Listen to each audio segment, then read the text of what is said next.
Let us turn our Bibles to Philippians, the 2nd chapter. பிலிப்பியர் 2ஆம் அதிகாரத்துக்கு நம்முடைய வேதங்களை நாம் திருப்புவோம். Philippians, the 2nd chapter.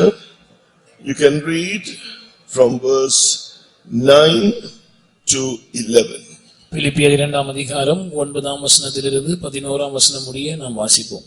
ஆதலால் தேவன் எல்லாவற்றிற்கும் மேலாக அவரை உயர்த்தி இயேசுவின் நாமத்தில் வானோர் பூதலத்தோர் பூமியின் கீழானோருடைய முழங்கால் யாவும் முடங்கும்படிக்கும் பிதாவாகிய தேவனுக்கும் மகிமையான இயேசு கிறிஸ்து கர்த்தர் என்று நாவுகள் யாவும் அறிக்கை பண்ணும்படிக்கும் எல்லா நாமத்திற்கும் மேலான நாமத்தை அவருக்கு தந்தருளினார்.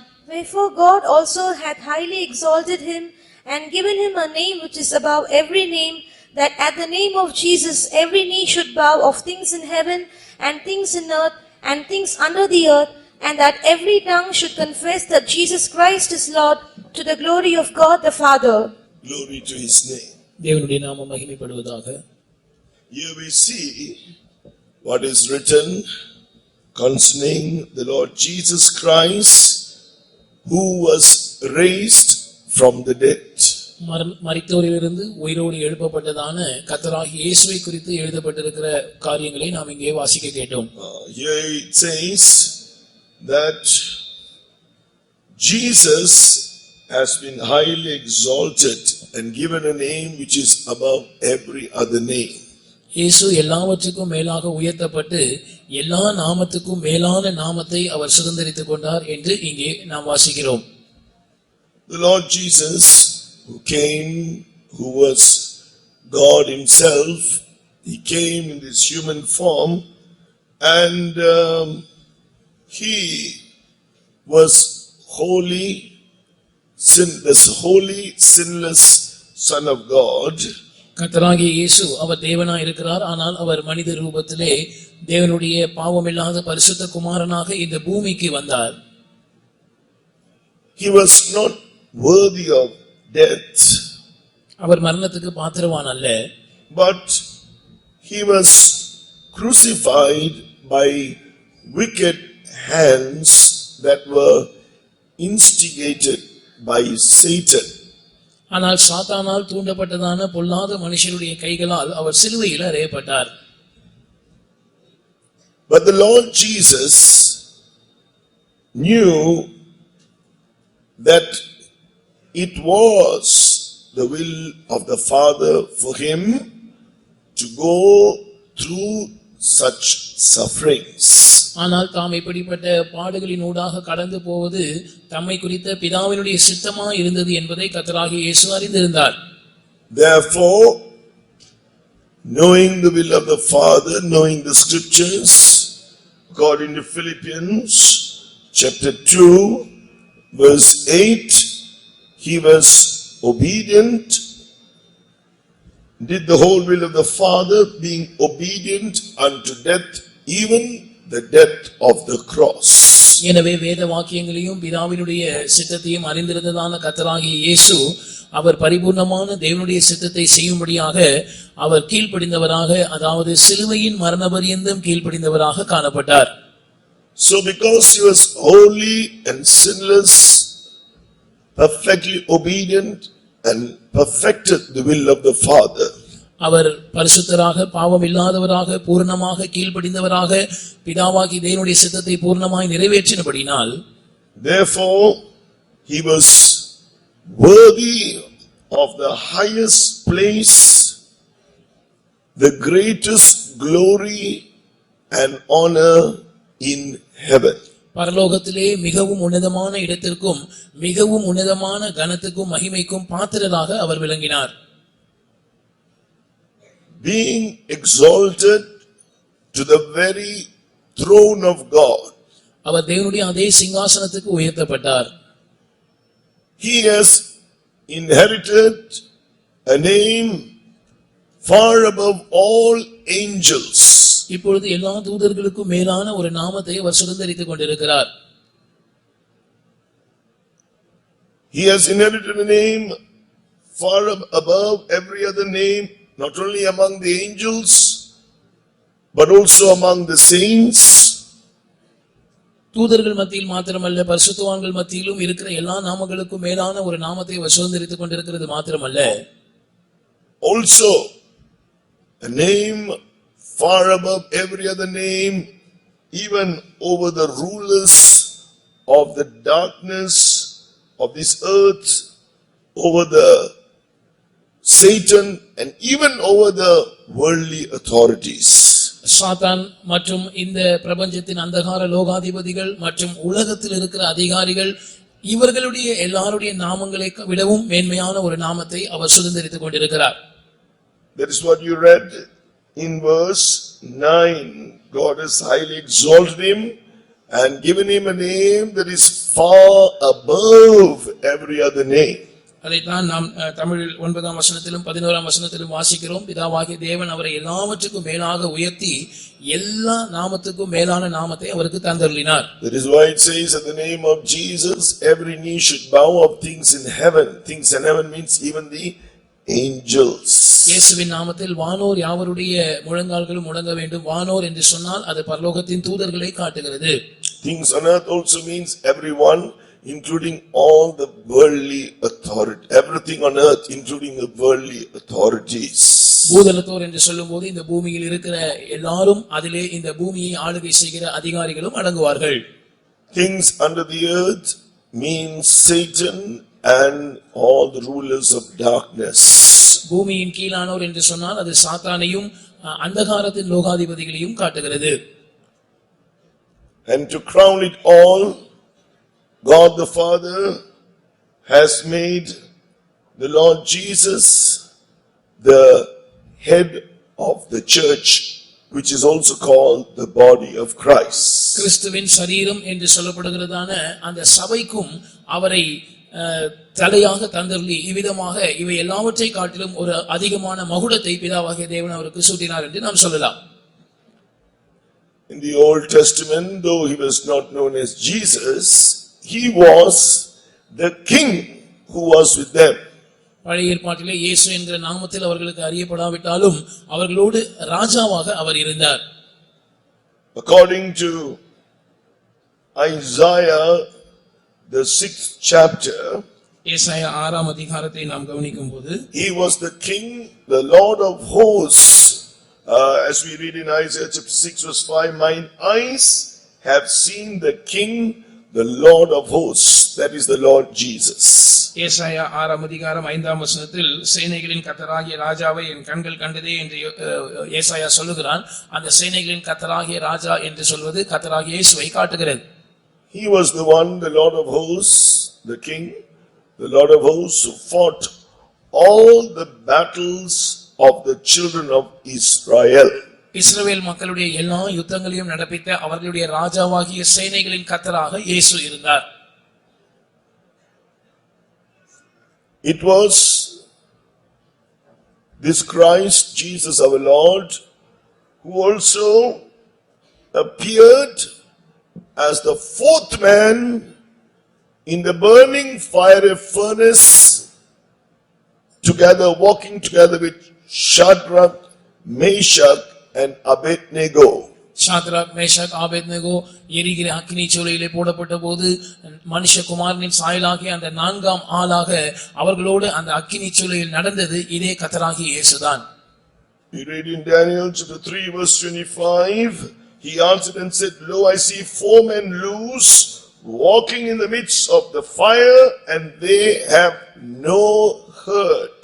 And the form of the fourth is like the Son of God. தானியேல் 3ஆம் அதிகாரம் 25ஆம் வசனத்தில் நாம் இப்படி வாசிக்கிறோம். அதற்கு அவன், இதோ 4 பேர் விடுதலையாய் அக்கினியின் நடுவிலே உலாவுகிறதை காண்கிறேன். அவர்களுக்கு ஒரு சேதமும் இல்லை. 4ஆம் ஆளின் சாயல் தேவபுத்திரனுக்கு ஒப்பாயிருக்கிறது என்றார். Because the Lord Jesus was with them in the burning fiery furnace, which was made, it was increased. The burning fiery furnace was made hotter 7 times more, according to verse 19. 19ஆம் வசனத்தில் சொல்லப்பட்டது போல சூளையை சாதாரணமாய் சூடாக்குவதை பார்க்கிலும் 7 மடங்கு அதிகமாய் சூடாக்கப்பட்ட அந்த சூளையில் ஷாத்ராக், மேஷாக், ஆபேத்நேகோவோடு கர்த்தராகிய இயேசு நடந்தபடியினால், the word of God says that the most mighty men of that kingdom, of the army, were the ones who cast Shadrach, Meshach and Abednego into the burning fiery furnace, and they died, those mighty men. வேதம் சொல்லுகிறது அந்த Babylon சாம்ராஜ்யத்தின் ராணுவத்தில் இருந்ததான மிகவும் பலசாலிகளாகிய புருஷர்தான் இந்த எரிகிற அக்கினி சூளைக்குள்ளே Shadrach Meshach ஆபத்நேகோவை கொண்டு போய் போடும்படியாக கட்டளையிடப்பட்டார்கள். அவர்கள் அப்படி கொண்டு போய் அவர்களை போட்டபோது அந்த அக்கினியினால் இவர்கள் மரித்து போனார்கள் என்று வேதம் சொல்லுகிறது. That's what you read in Daniel chapter 3 verse 20 and verse 22. இதைதான் நாம் தானியேல் 3ஆம் அதிகாரம் 20ஆம் வசனத்திலும் 22ஆம் வசனத்திலும் வாசிக்கிறோம். But the very people who are inside that burning fiery furnace, because they were standing for the truth, they were worshipping the living God. ஆனால் அந்த அக்கினி சூளைக்குள் போடப்பட்டதான அந்த புருஷர்கள் அவர்கள் சத்தியத்துக்காக நின்று கர்த்தரை ஆராதித்துக் கொண்டிருந்தபடியினால் they believed in the living God and they were worshipping the living God. அவர்கள் ஜீவனுள்ள தேவனின் மேல் விசுவாசம் வைத்து அவரை ஆராதித்துக் கொண்டிருந்தபடியினால் they were not going to give up that worship of the living God for anything else. வேறு எந்த காரியத்துக்காக ஜீவனுள்ள தேவனுக்கு ஆராதனை செய்வதை அவர்கள் விட்டுவிட அவர்கள் மறுத்துவிட்டார்கள். Because they know they have eternal life only through him and him alone. ஏனென்றால் அவர் மூலமாக மாத்திரமே தங்களுக்கு நித்திய ஜீவன் உண்டு என்பதை அவர்கள் நிச்சயமாய் அறிந்திருந்தார்கள். Therefore when they were cast, willing even to face death for the sake of that faith in the living God, அந்த ஜீவனுள்ள தேவன் பேரில் தங்களுக்கு இருந்த விசுவாசத்தின் நிமித்தமாக மரிக்கவும் துணிந்ததான அவர்கள் அந்த அக்கினி சூளைக்குள் போடப்பட்டார்கள். He said, if our God wants to deliver us, he can deliver us. He can still deliver us from the fire, they said in verse 17. 17ஆம் வசனத்தில் அவர்கள் சொல்லுகிறார்கள், நாங்கள் ஆராதிக்கிற எங்கள் தேவன் எங்களை தப்புவிக்க விரும்பினால் அவர் எங்களை தப்புவிப்பார், இந்த அக்கினி சூளைக்கும் எங்களை தப்புவிக்க அவர் வல்லவராய் இருப்பார் என்று சொல்லுகிறார்கள். But if he wishes for us to die as martyrs, we will also die for his sake. ஆனால் நாங்கள் இரத்த சாட்சிகளாக அவர் நிமித்தம் மரிக்க வேண்டும் என்று அவர் சித்தம் கொள்வார். ஆனால் நாங்கள் அதற்கு அப்படி மரிக்கவும் நாங்கள் ஆயத்தம் என்று அவர்கள் சொன்னார்கள். So when they went through the fire, எனவே அவர்கள் அக்கினியினூடாக கடந்து போன போது there we see Christ Jesus, the Son of God, walking with them. அங்கே கிறிஸ்துவாகிய தேவகுமாரன் அவர்களோடு கூட நடப்பதை நாம் பார்க்கிறோம். There, that fire could not hurt them. அந்த அக்கினியானது அவர்களை சேதப்படுத்த முடியவில்லை. So from this we can see, understand that when we live for Jesus for the sake of the truth, இதிலிருந்து நாம் புரிந்து கொள்ளுகிற சத்தியம் என்னவென்றால், நாம் இயேசுவுக்காக ஜீவிக்கும் போது, சத்தியத்துக்காக ஜீவிக்கும் போது, not loving our lives but hating our lives and loving Jesus above our own lives, நம்முடைய ஜீவனை நேசிக்காமல் அதை வெறுத்து நம்முடைய ஜீவனை காட்டிலும் இயேசுவை அதிகமாக நேசிக்கும் போது, the Lord will preserve us in all our times of sufferings and trials. நம்முடைய எல்லா பாடுகள் மற்றும் சோதனையின் நேரங்களிலும் கர்த்தர் நம்மை பாதுகாப்பார் என்று நாம் பார்க்கிறோம். Because he will be with us. ஏனென்றால் அவர் நம்மோடு கூட இருப்பார். Another thing we can learn from these scriptures is, as he was with them, the king, the Lord of hosts, fighting their battles. மற்றொரு காரியத்தை இந்த வேத பகுதியில் இருந்து நாம் புரிந்து கொள்கிறோம். அது என்னவென்றால், அவர் ராஜாவாக சேனைகளின் கர்த்தராக அவர்களோடு கூட இருந்து அவருடைய யுத்தத்தை செய்து கொண்டிருந்த அந்த நேரத்தில், when he is the king, you allow Jesus to be king of your life, as we heard last night. நேற்றைக்கு இரவு நாம் கேள்விப்பட்டது போல இயேசுவை நம்முடைய ராஜாவாக நாம் அனுமதிக்கும் போது, then he will be the Lord of hosts as you exalt him. நீங்கள் அவரை உயர்த்தும் போது அவர் உங்களுடைய ஜீவியத்தில் சேனைகளின் கர்த்தராக வெளிப்படுவார். He fought all the battles of the children of Israel and gave them victory. அப்படிதான் அவர் இஸ்ரவேல் ஜனங்களுடைய எல்லா யுத்தங்களையும் செய்து அவர்களுக்கு ஜெயத்தை கொடுத்தார். When they put their trust in him and him alone. அவரில் மாத்திரம் தங்களுடைய நம்பிக்கையை அவர்கள் வைத்தபோது அப்படி அவர் செய்தார். If you put your trust in him, his promises, the Lord of hosts says, not by your might or man's might, not by your power or man's power, but by my spirit, all your battles will be fought, and all those mountains that come against you will be made a plain. நாம் நம்முடைய நம்பிக்கையை அவரில் வைக்கும்போது, அவர் மேல் மாத்திரம் வைக்கும்போது, அவருடைய வாக்குத்தத்தம் சொல்லுகிறது, மனுஷனுடைய பலத்தினாலோ உங்களுடைய பலத்தினாலோ அல்ல, மனுஷனுடைய பராக்கிரமத்தினாலோ உங்களுடைய பராக்கிரமத்தினாலோ அல்ல, கர்த்தருடைய ஆவியினாலே எல்லா யுத்தங்களும் செய்யப்பட்டு ஜெயம் உங்களுடையதா இருக்கும் என்று சேனைகளின் கர்த்தர் சொல்லுகிறார். The Lord of us this mountain. That mountain was an army that was coming against Zerubbabel, against those who were building the temple. அந்த பெரிய பர்வதம் சமபூமி ஆக்கப்படும் என்று கர்த்தராகிய இயேசு சொல்லும்போது, சேனைகளின் கர்த்தர் சொல்லும்போது, அந்த பெரிய பர்வதம் என்று சொல்வது செருபாபேலின் ஆலயத்துக்கு விரோதமாக எழும்பி வந்ததான ஒரு பெரிய சேனையை அது காட்டுகிறது. They were trying to build the temple, but this army came to hinder them. இவர்கள் கர்த்தருடைய ஆலயத்தை கட்ட பிரயாசப்பட்டுக் கொண்டிருந்த அந்த நேரத்தில் அந்த சேனை அவர்களை தடை செய்யும்படியாக புறப்பட்டு வந்தது. So the Lord of hosts came, spoke to them through prophecy. தீர்க்க தரிசனத்தின் மூலமாக சேனைகளின் கர்த்தர் அவர்களோடு வந்து பேசினார். This mountain shall become a plain. இந்த பர்வதம் சமபூமி ஆக்கப்படும். The Lord of hosts is with you. சேனைகளின் கர்த்தர் உங்களோடு இருக்கிறார். For that let him be king of your life. அதற்காக அவர் உங்களுடைய ஜீவியத்தில் ராஜாவா இருக்க நீங்கள் அவருக்கு இடமளிக்க வேண்டும். Don't let the flesh or self reign in you. உங்களில் உங்களுடைய மாம்சமோ சுயமோ ஆளுகை செய்ய நீங்கள் இடமளிக்க கூடாது. There was never a time they were defeated. இஸ்ரவேல் ஜனங்கள் அப்படி இருந்தபோது அவர்கள் தோற்று போனதாக சரித்திரமே இல்லை. When they lived a life putting their trust and living an upright life before God. அவர்கள் தேவன் மேல் தங்கள் நம்பிக்கை வைத்து தேவனுக்கு முன்பாக உத்தமமாய் ஜீவித்த போது அவர்கள் தோற்று போகவே இல்லை. Then we see the Lord Jesus in the future. He is going to come as the King of Kings and Lord of Lords. வருங்காலத்தில் நம்முடைய கர்த்தராகிய இயேசுவை நாம் ராஜாவாக பார்க்கும்போது அவர் ராஜாதி ராஜாவாகவும் கர்த்தாதி கர்த்தராகவும் வெளிப்பட போகிறார். He is going to judge the Antichrist and the other ruler who is with him, the false prophet. He is going to take over the kingdoms of this world. அவர் அந்தி கிறிஸ்துவையும் அவனோடு இருக்கிற மற்ற ராஜாவாகிய அந்த கள்ள தீர்க்கதரிசியும் அவர் நியாயம் தீர்த்து இந்த உலகத்தின் ராஜ்யங்களை தமக்கு சொந்தமாக்கி கொள்ள போகிறார். According to Revelation 19 verse 16 and 20, he is going to reign on this earth for 1000 years. வெளிப்படுத்தின விசேஷம் 19ஆம் அதிகாரம் 16 மற்றும் 20ஆம் வசனங்களில் 1000 வருட காலத்துக்கு அவர் இந்த பூமியிலே ஆட்சி செய்ய போகிறார். That's in Revelation chapter 20 verse 4. இதை நாம் வெளிப்படுத்தல் 20ஆம் அதிகாரம் 4ஆம் வசனத்திலும் பார்க்கிறோம். Now this same Christ dwells in our hearts. இப்பொழுது இதே கிறிஸ்து நம்முடைய இருதயங்களில் வாசமாயிருக்கிறார். We need to know Jesus.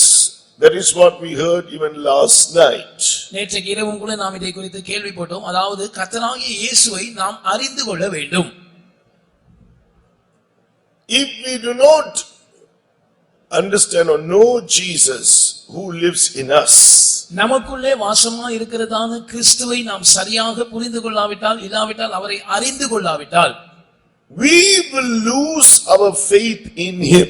நாம் அவர் மேல் இருக்கிற நம்முடைய விசுவாசத்தை இழந்து விடுவோம். When the Corinthian church began to lose their faith in Christ was dwelling in them. தங்களுக்குள் வாசமாய் இருந்த கிறிஸ்துவின் மேல் உள்ள விசுவாசத்தை கொரிந்து சபையார் இழக்க ஆரம்பித்த போது, that is when Paul the apostle wrote to them in 2 Corinthians chapter 13. இரண்டாம் கொரிந்தியர் 13ஆம் அதிகாரத்திலே பரிசுத்த பவுல் அவர்களுக்கு நிருபம் எழுதுகிறார். He wrote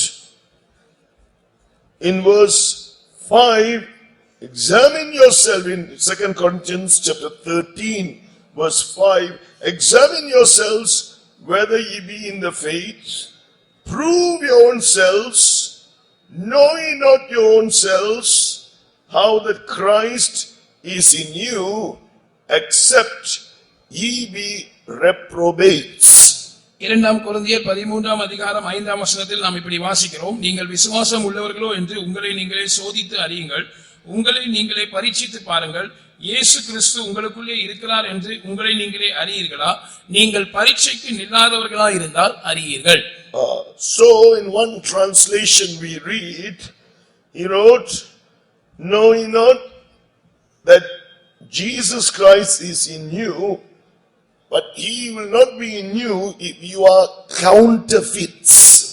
இயேசு கிறிஸ்து உங்களுக்குள் இருக்கிறார் என்று உங்களை நீங்களே அறியீர்களா? நீங்கள் போலியானவர்களாய் இருந்தால் கிறிஸ்து உங்களுக்குள்ளே இருக்க மாட்டார் என்று அந்த மொழிபெயர்ப்பு சொல்லுகிறது. If you are counterfeits, you are one who will be disapproved by God on trial.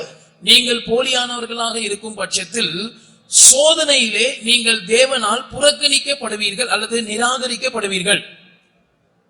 If you are a counterfeit, you will be not only disapproved on trial, disapproved by God on trial, you will also be rejected of God. நீங்கள் போலியானவர்களாக இருந்தால் தேவன் உங்களை சோதித்து பார்க்கும்போது நீங்கள் அங்கீகரிக்கப்படாமல் போவது மாத்திரமல்ல, தேவன் உங்களை புறக்கணிக்கிற அல்லது நிராகரிக்கிற ஒரு இடத்தில் நீங்கள் இருப்பீர்கள். This word God has given us this morning is for each one of us here. இந்த வார்த்தை கர்த்தர் இந்த காலவேளையிலே நமக்கு கொடுத்திருக்கிறார். இது இங்க இருக்கிற நம்ம எல்லாருக்கும் உரியதா இருக்கிறது. When I preach the word, it means that word is for me first of all. நான் கர்த்தருடைய வசனத்தை பிரசங்கம் பண்ணும்போது முதலாவது அந்த வசனம் எனக்குரியதாக இருக்கிறது. So I have to examine myself according to these scriptures. இந்த வசனங்களின் அடிப்படையில் நான் என்னை நானே ஆராய்ந்து பார்க்க வேண்டியவனாய் இருக்கிறேன். Secondly, it is for all those who are listening to the scripture, each and every one seated here. இரண்டாவதாக இங்கே உட்கார்ந்து இந்த வசனத்தை கேட்டுக்கொண்டிருக்கிற எல்லாருக்கும் இந்த வார்த்தை உரியதாக இருக்கிறது. So we need to be those who are approved of God. நாம் தேவனால் அங்கீகரிக்கப்படுகிறவர்களாக காணப்பட வேண்டும். That's why it says in 2 Timothy chapter 2. இரண்டாம் தீமோத்தேயு இரண்டாம் அதிகாரத்தில் இப்படி சொல்லப்பட்டிருக்கிறது. Verse 2 Timothy chapter 2 verse 15, study to show thyself approved unto God, a workman that needeth not to be ashamed, rightly dividing the word of truth. இரண்டாம் தீமோத்தேயு இரண்டாம் அதிகாரம் 15ஆம் வசனத்தில் நாம் இப்படி வாசிக்கிறோம். நீ வெட்கப்படாத ஊழியக்காரனாயும் சத்திய வசனத்தை நிதானமாய் பகுத்து போதிக்கிறவனாயும் உன்னை தேவனுக்கு முன்பாக உத்தமனாக அல்லது அங்கீகரிக்கப்பட்டவனாக நிறுத்தும்படி ஜாக்கிரதையாயிரு. So that is why we have to be careful how we take heed. That is, we must be careful to listen to the word of God that is taught to us. எனவேதான் நமக்கு போதிக்கப்படுகிறதான கர்த்தருடைய வசனத்துக்கு செவி கொடுக்கிற விஷயத்தில் நாம் மிகுந்த ஜாக்கிரதை உள்ளவர்களாய் இருக்க வேண்டும். You must divide it correctly. நீங்கள் அதை சரியாக பகுத்து அறிய வேண்டும். Then you can be approved of God. அப்பொழுது நீங்கள் தேவனுக்கு முன்பாக உத்தமர்களாக விளங்குவீர்கள், இல்லாவிட்டால் அங்கீகரிக்கப்படுவீர்கள். The word of God says the truths. You must use the truth to war. That's what it says a few verses above, 2 Timothy chapter 2 and verse 5. You can get crowned, you will overcome if you strive or fight with the truth. தேவனுடைய சத்திய வசனங்கள் அவைகளை கொண்டு நாம் யுத்தம் பண்ணும்படியாக நமக்கு கொடுக்கப்பட்டிருக்கிறது. அதை குறித்து தான் 2 தீமோத்தேயு 2ஆம் அதிகாரம் 5ஆம் வசனம் சொல்லுகிறது. ஒருவன் மல்யுத்தம் பண்ணி சட்டத்தின்படி அவன் மல்யுத்தம் பண்ணும்போது அவன் முடிசூட்டப்படுவான். அதாவது நீங்கள் சரியாக தேவனுடைய வசனத்தை பகுத்து அதை வைத்து யுத்தம் பண்ணும்போது நீங்கள் ஜெயாளிகளாய் மாறி முடிசூட்டப்படுவீர்கள். Without the truth I cannot fight my spiritual battles, neither can you.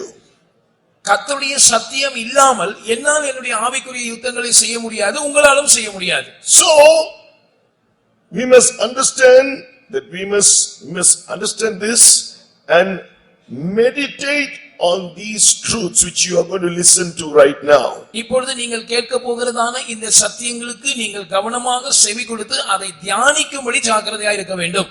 So whatever God is giving me to share with you, as the Holy Spirit gives grace, I will share it with you, but so that you may not remember, if you wish, you can write it down. கர்த்தர் உங்களுக்கு கொடுக்கும்படியாக எனக்கு கொடுக்கிற வார்த்தைகளை பரிசுத்த ஆவியானவர் கொடுக்கிற கிருபையின்படி நான் உங்களோடு பகிர்ந்து கொள்வேன். ஒருவேளை நீங்கள் அதை ஞாபகத்தில் வைத்துக் கொள்ள கூடாதவர்களாக இருந்தால் நீங்கள் அதை குறிப்பெடுத்துக் கொள்ளலாம். You must meditate on these truths. இந்த சத்தியங்களை நீங்கள் தியானிக்க வேண்டும். Then you must be in full fellowship with Christ, who is revealed through these truths, who is dwelling in you. இந்த சத்தியங்களின் மூலமாய் வெளிப்படுத்தப்படுகிற அந்த கிறிஸ்து உங்களுக்குள் வாசமாய் இருக்கத்தக்கதாக நீங்கள் அவரோடு முழுமையான ஐக்கியமுடையவர்களாய் மாற வேண்டும். Otherwise, like it says in 2 Corinthians chapter 2 verse 11, we see Satan with his devices will then try to deceive you with his lies. அப்படி இல்லாவிட்டால் தன்னுடைய பொய்களை கொண்டு சாத்தான் தன்னுடைய தந்திரத்தினாலே நம்மை மோசம் போக்க பிரயாசப்படுவான் என்று 2 கொரிந்தியர் 2 அதிகாரம் 11ஆம் வசனத்தில் நாம் வாசிக்கிறோம். So it says, lest Satan should get an advantage of us, for we are not ignorant of his devices. சாத்தானாலே நாம் மோசம் போகாதபடிக்கு அப்படி செய்தேன், அவனுடைய தந்திரங்கள் நமக்கு தெரியாதவைகள் அல்லவே என்று நாம் அங்கே வாசிக்கிறோம். So what do we have to know about Christ who dwells in us? Who is he? What is he dwelling in us for? நமக்குள்ளே வாசமாயிருக்கிற கிறிஸ்துவை பற்றி நாம் என்னத்தை புரிந்து கொள்ள வேண்டும், எதை அறிந்து கொள்ள வேண்டும்? அவர் யார்? அவர் ஏன் நமக்குள் வாசம் பண்ணுகிறார்? Understand this, believe it, claim it, and surrender your life to Christ for it to be fulfilled. இதை நீங்கள் புரிந்து கொள்ளுங்கள், இதை நீங்கள் விசுவாசியுங்கள், இதை உரிமை பாராட்டி இந்த வார்த்தைகள் உங்களுடைய ஜீவியத்தில் நிறைவேறும்படியாக நீங்கள் அதை சொந்தமாக்கிக் கொள்ளுங்கள். First of all, the Lord Jesus is dwelling in you to purge your conscience from dead works, and that you may serve the living God. முதலாவது கிறிஸ்து உங்களுக்குள்ளே வாசம் பண்ணுகிறதற்கான நோக்கம், நீங்கள் ஜீவனுள்ள தேவனுக்கு ஊழியம் செய்யும்படி உங்களுடைய மனசாட்சியை செத்த கிரியைகளற சுத்திகரிக்கும்படியாக அவர் உங்களுக்குள் வாசம் பண்ணுகிறார். That is what you can read in Hebrews chapter 9 verse 14, how the blood of Christ can purge your conscience from dead works to serve the living God. இதை குறித்து எபிரேயர் 9ஆம் அதிகாரம் 14ஆம் வசனத்தில் நாம் வாசிக்கிறோம், கிறிஸ்துவினுடைய இரத்தம் ஜீவனுள்ள தேவனுக்கு ஊழியம் செய்வதற்கு நம்முடைய மனசாட்சியை செத்த கிரியைகளற சுத்திகரிக்கிறது என்று நாம் பார்க்கிறோம். By that one offering, by shedding his blood, all that he did on the cross, verse 14, is even able to perfect us. அந்த ஒரே பலியினாலே அவர் நமக்காக சிந்தின இரத்தத்தினாலே கல்வாரியிலே அவர் நமக்காக செய்து முடித்த அந்த கிரியையினாலே 14ஆம் வசனம் சொல்லுகிறது, அவர் Hebrews 10:14 says, by one offering he hath perfected forever them that are sanctified. எபிரேயர் 10ஆம் அதிகாரம் 14ஆம் வசனம் சொல்லுகிறது, ஒரே பலியினாலே பரிசுத்தமாக்கப்படுகிறவர்களை அவர் என்றென்றைக்கும் பூர்ணமாக்கி இருக்கிறார். அதாவது சிலுவையில் அவர் சிந்தின இரத்தத்தினாலே, அவருடைய அந்த ஒரே பலியினாலே, சிலுவையில் அவர் செய்து முடித்த கிரியையினாலே அவர் நம்மை பூர்ணமாக்குகிறார். So he is dwelling in us so that he may purge our conscience from dead works to serve the living God. நம்முடைய மனசாட்சியை செத்த கிரியைகளற சுத்திகரித்து ஜீவனுள்ள தேவனுக்கு ஊழியம் செய்வதற்கு நம்மை தகுதிப்படுத்தும்படியாக கிறிஸ்து நமக்குள்ளே வாசமாய் இருக்கிறார். Tonight, this morning, if there is anyone here who hasn't yet experienced the Lord Jesus Christ as your personal Savior, if you have not surrendered your life, forsaking the life of sins and accepting Jesus as your Lord and Savior, if you will repent of your sins and confess your sins to Jesus right now, accept Him as your Lord and Savior, He will purge your conscience from dead works and give you eternal life. கர்த்தராகிய இயேசுவை உங்களுடைய சொந்த இரட்சகராக அனுபவிக்காத யாராவது இந்த காலைவேளையில் நீங்க இருப்பீர்கள் என்றால், உங்களுடைய பாவ வாழ்க்கையை இன்னும் விட்டு விடாதவர்களாய் நீங்கள் இருப்பீர்கள் என்றால், உங்களுடைய பாவங்களுக்காக நீங்கள் மனஸ்தாபப்பட்டு அதை அறிக்கை செய்து அதை விட்டுவிட்டு கர்த்தராகிய இயேசு கிறிஸ்துவை உங்களுடைய சொந்த இரட்சகராகவும் கர்த்தராகவும் ஏற்றுக்கொள்வீர்களானால், அவருடைய பரிசுத்த இரத்தமானது உங்களுடைய மனசாட்சியை செத்த கிரியைகளற சுத்திகரித்து ஜீவனுள்ள தேவனுக்கு ஊழியம் செய்யும்படி உங்களை தகுதிப்படுத்தும் என்று நாங்கள் சொல்லுகிறோம். But we must continue to maintain that pure conscience before God whenever we approach God. ஆனால் நாம் தேவனை அணுகும் போதெல்லாம் தேவனுக்கு முன்பாக நம்முடைய மனசாட்சியை சுத்தமாக காத்துக்கொள்ள வேண்டியவர்களாய் நாம் இருக்கிறோம். That's what it says in Hebrews chapter 10 verse 22. Let us draw near with a true heart in full assurance of faith, having our hearts sprinkled by the blood of Jesus from an evil conscience. அதைத்தான் எபிரேயர் 10ஆம் அதிகாரம் 22ஆம் வசனம் நமக்கு சொல்லுகிறது. துர்மனசாட்சி நீங்க தெளிக்கப்பட்ட இருதயம் உள்ளவர்களாகவும், அதாவது துர்மனசாட்சி நீங்க இயேசுவின் இரத்தத்தினால் தெளிக்கப்பட்டவர்களாகவும், சுத்த ஜலத்தால் கழுவப்பட்ட சரீரம் உள்ளவர்களாகவும், உண்மையுள்ள இருதயத்தோடும் விசுவாசத்தின் பூர்ண நிச்சயத்தோடும் நாம் தேவனை சேரக்கடவோம். When we live for Jesus, then we are serving the living God. நாம் இயேசுவுக்காக ஜீவிக்கும் போது நாம் ஜீவனுள்ள தேவனை சேவிக்கிறோம் என்று அர்த்தமாகும். After you repent of your sins, நாம் நம்முடைய பாவங்களுக்காக மனஸ்தாபப்பட்ட பிற்பாடு, in order that you may go on serving the living God, நாம் தொடர்ந்து ஜீவனுள்ள தேவனுக்கு ஊழியம் செய்யும்படி, according to Romans chapter 6 and the 16th verse, ரோமர் 6ஆம் அதிகாரம் 16ஆம் வசனத்தின்படி, you need to yield your members servants to righteousness, servants to obedience unto righteousness by obeying the truth of God in water baptism. தண்ணீர் ஞானஸ்நான சத்தியத்திலே தேவனுக்கு கீழ்ப்படிவதன் மூலமாக உங்களுடைய சரீரத்தின் அவயவங்களை நீதிக்கேதுவான கீழ்ப்படிதலுக்கு அடிமைகளாக நீங்கள் ஒப்புக் கொடுக்க வேண்டும். Like we heard on Friday night from Romans 6:22, we were once servants to disobedience unto unrighteousness. ரோமர் 6ஆம் அதிகாரம் 22ஆம் வசனத்தின் அடிப்படையில் வெள்ளிக்கிழமை இரவு நாம் கேள்விப்பட்ட சத்தியத்தின் பிரகாரம் ஒரு காலத்தில் நாம் கீழ்ப்படியாமைக்கும் அநீதிக்கும் அடிமைகளாக இருந்தோம். But now we have become servants of obedience unto righteousness. இப்பொழுது நாம் நீதிக்கேதுவான கீழ்ப்படிதலுக்கு அடிமைகளாக மாறி இருக்கிறோம். According to Romans chapter 6 verse 16, when we were servants to sin means servants to disobedience. ரோமர் 6ஆம் அதிகாரம் 16ஆம் வசனம் சொல்லுகிறபடி நாம் ஒரு காலத்தில் பாவத்துக்கு அடிமைகளாய் இருந்தோம். பாவத்துக்கு அடிமைகளாய் இருந்தோம் என்று சொன்னால் கீழ்ப்படியாமைக்கும் அநீதிக்கும் அடிமைகளாய் இருந்தோம். We committed sins in our works, in our body, called dead works.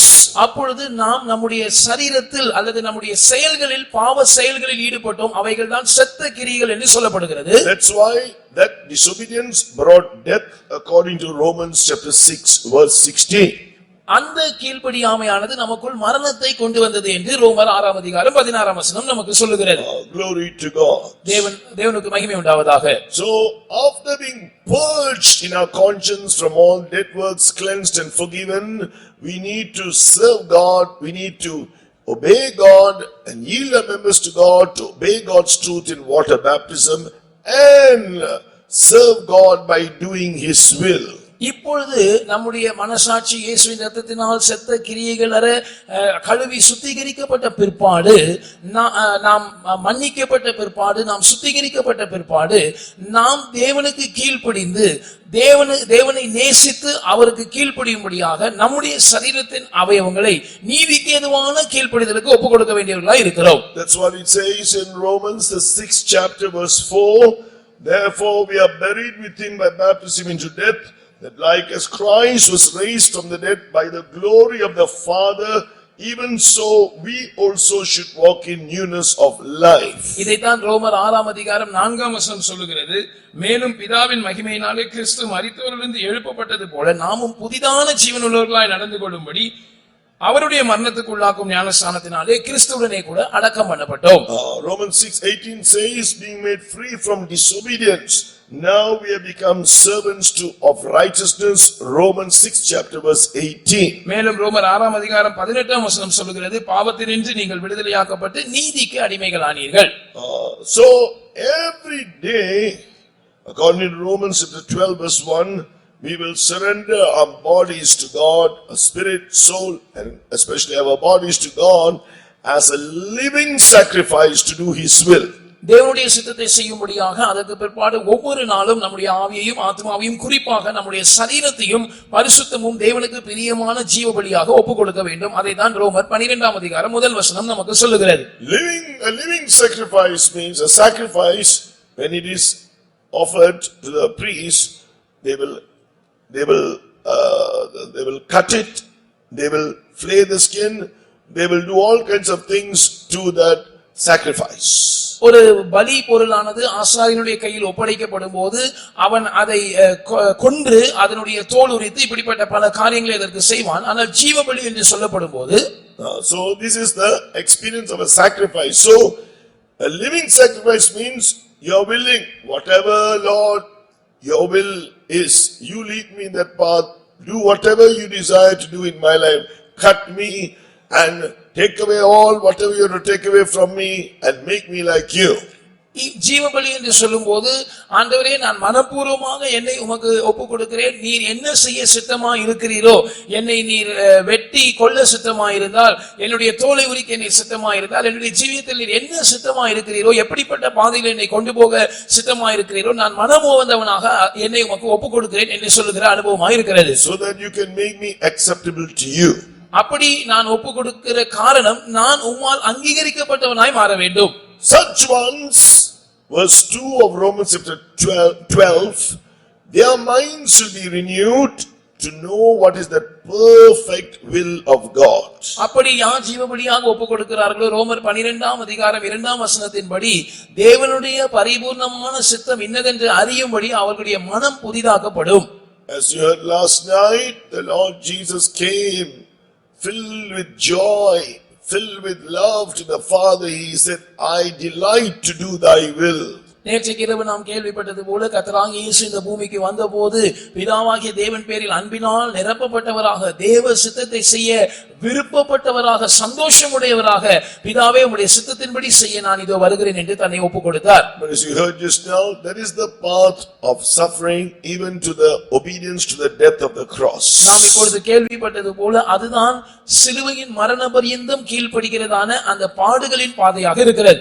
So when you know the love of Jesus, நீங்கள் இயேசுவின் அன்பை அறிந்து கொள்ளும்போது and knowing that he is dwelling in you so that he may lead you in this path to serve the living God by doing his will, தேவனுடைய சித்தத்தை செய்வதன் மூலமாக ஜீவனுள்ள தேவனுக்கு ஊழியம் செய்கிற அல்லது அவரை சேவிக்கிற இந்த பாதையிலே அவர் உங்களை நடத்தும்படியாக அவர் உங்களுக்குள் வாசமாய் இருக்கிறார் என்று நீங்கள் அறிந்து கொள்ளும்போது you can offer yourself as a living sacrifice. உங்களால் உங்களை ஜீவ பலியாக ஒப்புக் கொடுக்க முடியும். So therefore we need to do this every day. ஒவ்வொரு நாளும் நாம் இதை செய்ய வேண்டியவர்களாய் இருக்கிறோம். And Jesus is dwelling in us to do it for us.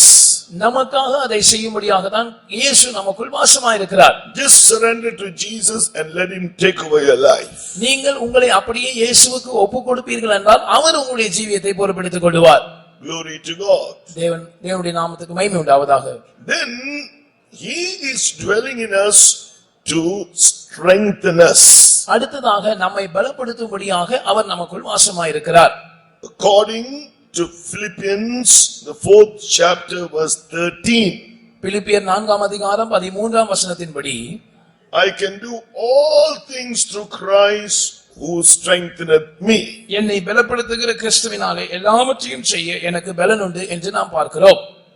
First of all, the word of God says, through the baptism of the Holy Spirit, according to Ephesians chapter 3 verse 16, he strengthens us with might through his spirit in our inner man. பரிசுத்த ஆவியின் அபிஷேகத்தின் மூலமாக நாம் பலப்படுத்தப்படுகிற அந்த அனுபவத்தை குறித்து எபேசியர் 3ஆம் அதிகாரம் 16ஆம் வசனத்தில் நாம் வாசிக்கிறோம். நீங்கள் அவருடைய ஆவியினாலே உள்ளான மனுஷனில் வல்லமையாய் பலப்படவும். Then we can daily claim that strength and say, I can do all things through Christ who strengthens me.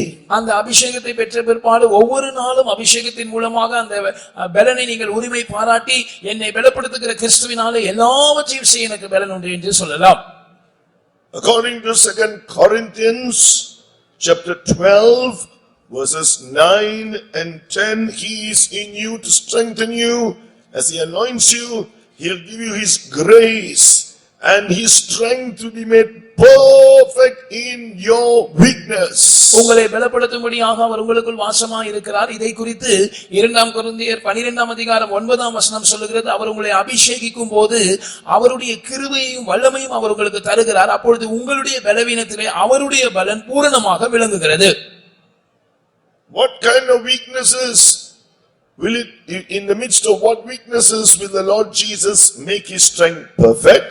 எந்த விதமான பலவீனத்தின் நடுவிலே கர்த்தராகிய இயேசு தம்முடைய பலனை பூரணமாக விளங்க செய்வார்? There were certain weaknesses in the life of Paul the apostle. He mentions that in 2 Corinthians chapter 12 verse 10. 2 கொரிந்தியர் 12 அதிகாரம் 10 வசனத்தில் தன்னுக்குள்ளே சில பலவீனங்கள் இருந்ததாக பரிசுத்த பவுல் குறிப்பிடுகிறார். In verse 9 he says, most gladly therefore I will rather glory in my infirmities, so the power of Christ may rest upon me. 9 வசனத்தில் அவர் சொல்கிறார், ஆகையால் கிறிஸ்துவின் வல்லமை என்மேல் தங்கும்படி என் பலவீனங்களை குறித்து நான் மிகவும் சந்தோஷமாய் மேன்மை பாராட்டுவேன். Then he goes to list what are the weaknesses in his life. தன்னுடைய ஜீவியத்தில் இருந்ததான பலவீனங்கள் என்ன என்று அடுத்த வசனத்தில் அவர் பட்டியலிடுகிறார். Verse 10, I take pleasure in infirmities, in reproaches, in necessities, in persecutions, in distresses for Christ's sake, for when I am weak, then am I strong. கிறிஸ்துவின் நிமித்தம் எனக்கு வரும் பலவீனங்களிலும் நிந்தைகளிலும் நெருக்கங்களிலும் துன்பங்களிலும் இடுக்கண்களிலும் நான் பிரியப்படுகிறேன். ஏனென்றால் நான் பலவீனமாக இருக்கும் போதே பலமுள்ளவனாக இருக்கிறேன். So when I am weak, then am I strong. நான் பலவீனமாக இருக்கும் போதே பலமுள்ளவனாய் இருக்கிறேன். So therefore here he is saying these are the things where he is weak. He was weak. இந்த காரியங்களில் தான் பலவீனமாய் இருந்ததாக அவர் இங்கே சொல்லுகிறார். When you can see your weakness, then and when you look to Jesus, believing Him that He is dwelling in you to strengthen you, உங்களுடைய பலவீனத்தை நீங்கள் கண்டுணர்ந்து அதற்கு பிற்பாடு இயேசு கிறிஸ்துவை நோக்கி பார்த்து உங்களை பலப்படுத்தும்படியாக அவர் உங்களுக்குள்ளே தங்கி இருக்கிறார் என்பதை நீங்கள் விசுவாசிக்கும் போது, then you claim that strength through the anointing. He will give you His grace. அபிஷேகத்தின் மூலமாக அந்த பலனை நீங்கள் உரிமை பாராட்டும் போது தேவன் தம்முடைய கிருபையை உங்களுக்கு தருகிறார். Where you are most weak, His strength will be made perfect in your weakness. அப்பொழுது நீங்கள் எங்கே மிகவும் பலவீனமாக இருக்கிறீர்களோ அந்த பலவீனமான பகுதியில் உங்களுடைய பலவீனத்தில் அவருடைய பலன் பூரணமாக விளங்கும். So that's why the Bible says about the heroes of faith, one quality about them, out of weakness they were made strong. எனவேதான் விசுவாச வீரர்களை பற்றி வேதம் சொல்லும்போது அவர்களுடைய பல குணாதிசயங்களில் ஒன்று அவர்கள் பலவீனத்தில் பலன் கொண்டார்கள். Like Gideon. கிதியோனை போல. So many examples you can see. பல உதாரணங்களையும் நாம் அங்கே பார்க்கிறோம். Out of weakness they were made strong, because otherwise the mighty man will glory in his strength. பலவீனத்தில் அவர்கள் பலன் கொண்டார்கள். இல்லாவிட்டால் அவர்கள் ஏற்கனவே பலவான்களாய் பராக்கிரமசாலிகளாய் இருந்தால் அவர்கள் தங்களுடைய பலத்தில் மேன்மை பாராட்டி இருப்பார்கள். Like David, young lad, no experience in war. Before Goliath, a giant, a man of war. தாவீதை எடுத்துக்கொண்டால் அவன் ஒரு சின்ன பையன், இப்பொழுதுதான் வாலிப வயதை எட்டியிருக்கிறான், அவனுக்கு யுத்தத்தில் அனுபவம் இல்லை. ஆனால் ஒரு பெரிய ராட்சதன் கோலியாத் அவனுக்கு விரோதமாக நிற்கிறான், அவனை எதிர்த்து போராட இவனுக்கு பலன் இல்லை. He is a mighty man of war, skilled in war.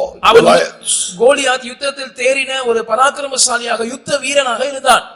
Like that, we have to face so great battles, all the wicked powers and all those things. We are nothing.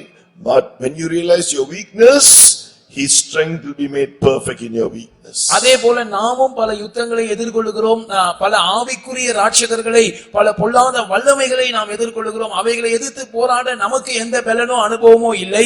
ஆனால் கிறிஸ்து நமக்குள் வாசமா இருக்கும் போது, நாம் அதை அபிஷேகத்தின் மூலமாய் உரிமை பாராட்டும் போது நம்முடைய பலவீனத்தில் அவருடைய பலன் பூர்ணமாய் விளங்குகிறது. Glory to God. தேவனுக்கு மகிமை உண்டாவதாக.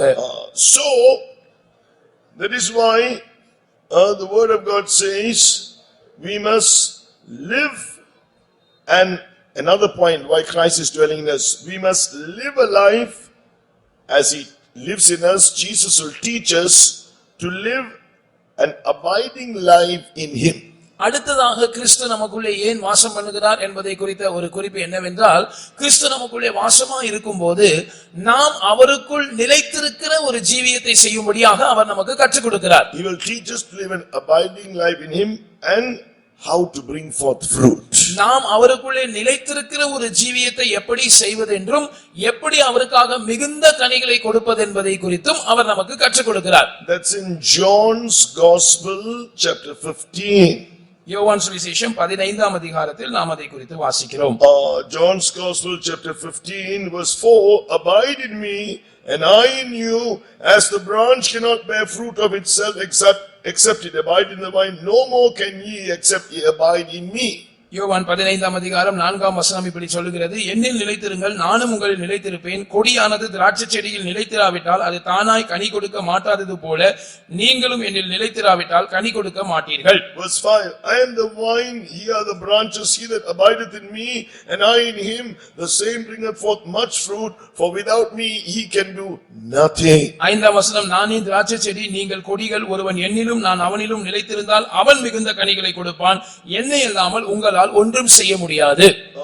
So we need to live a life abiding.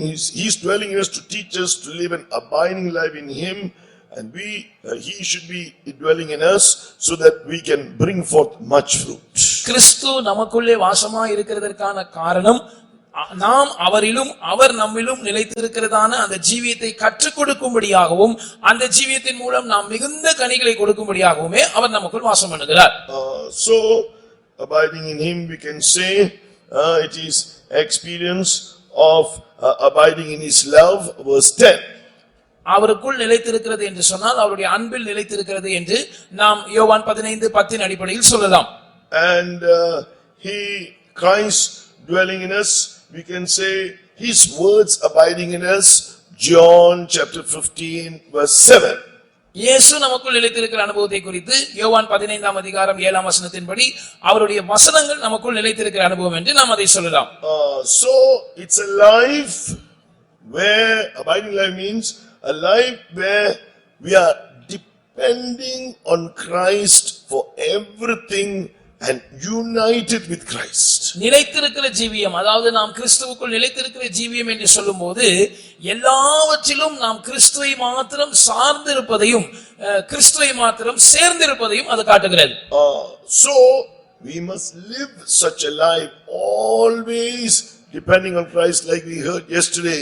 Jesus said, the words are not I speak are not my words, the Father has taught me, therefore I speak these words, what the Father has taught me. நேற்றைக்கு நாம் கேள்விப்பட்டது போல நாம் கிறிஸ்துவில் நிலைத்திருக்கும் போது இயேசு தம்மை குறித்து சொன்னார், நான் பேசுகிற வார்த்தைகள் என் சுயமாய் பேசவில்லை, நான் என்ன பேசுகிறேனோ, நான் என்ன உபதேசிக்க வேண்டுமோ அதை பிதாவானவர் எனக்கு கற்பித்திருக்கிறார். It's not my doctrine, the doctrine of him that sent me, because I'm only speaking what he is telling me to speak. அவர் என்ன பேச வேண்டும் என்று சொல்லுகிறாரோ அதைத்தான் நான் பேசுகிறேன். எனவே என்னுடைய உபதேசம் என்னுடையதல்ல, அது அவருடைய உபதேசமாய் இருக்கிறது. Doesn't Jesus our Lord know to speak? He is God. நம்முடைய கர்த்தராகிய இயேசு அவர் தேவனாய் இருக்கிறாரே, அவருக்கு பேச தெரியாதா? This is the life he taught us, abiding life, abiding in the Father. He lived that life. இதுதான் நிலைத்திருக்கிற ஜீவியம். அவர் அதை நமக்கு கற்றுக் கொடுத்தார். அதை நமக்கு கற்றுக் கொடுக்கும்படியாக அவர் பிதாவில் நிலைத்திருந்து பிதாவை சார்ந்திருந்து அதை நமக்கு கற்றுக் கொடுத்தார். As I see my Father work, I work. என் பிதா கிரியை செய்கிறதை நான் கண்டு அதே போல நான் கிரியை செய்கிறேன்.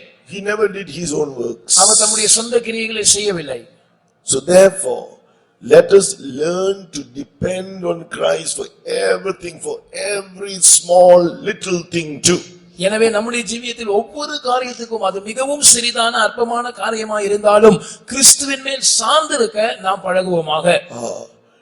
So if you do so, abiding in his love and Christ, his words abiding in you, you will bring forth much fruit. You will grow in your character.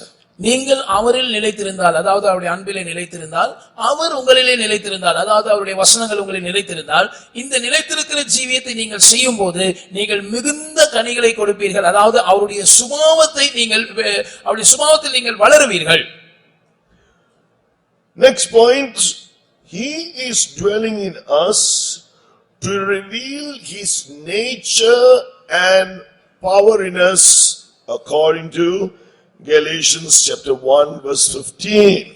அடுத்ததாக கிறிஸ்து நமக்குள்ளே ஏன் வாசம் பண்ணுகிறார் என்பதை குறித்து நாம் பார்க்கும்போது கலாத்தியர் 1:15 வசனத்தின்படி அவருடைய சுபாவத்தையும் அவருடைய வல்லமையையும் நம்மில் வெளிப்படுத்தும்படியாக அவர் நம்மில் வாசம் பண்ணுகிறார். That's in Galatians chapter 1 verse 15 and 16. He says, when it pleased God who separated me from my mother's womb and called me by his grace to reveal his son in me, that I might preach him among the heathen, immediately I conferred not with flesh and blood.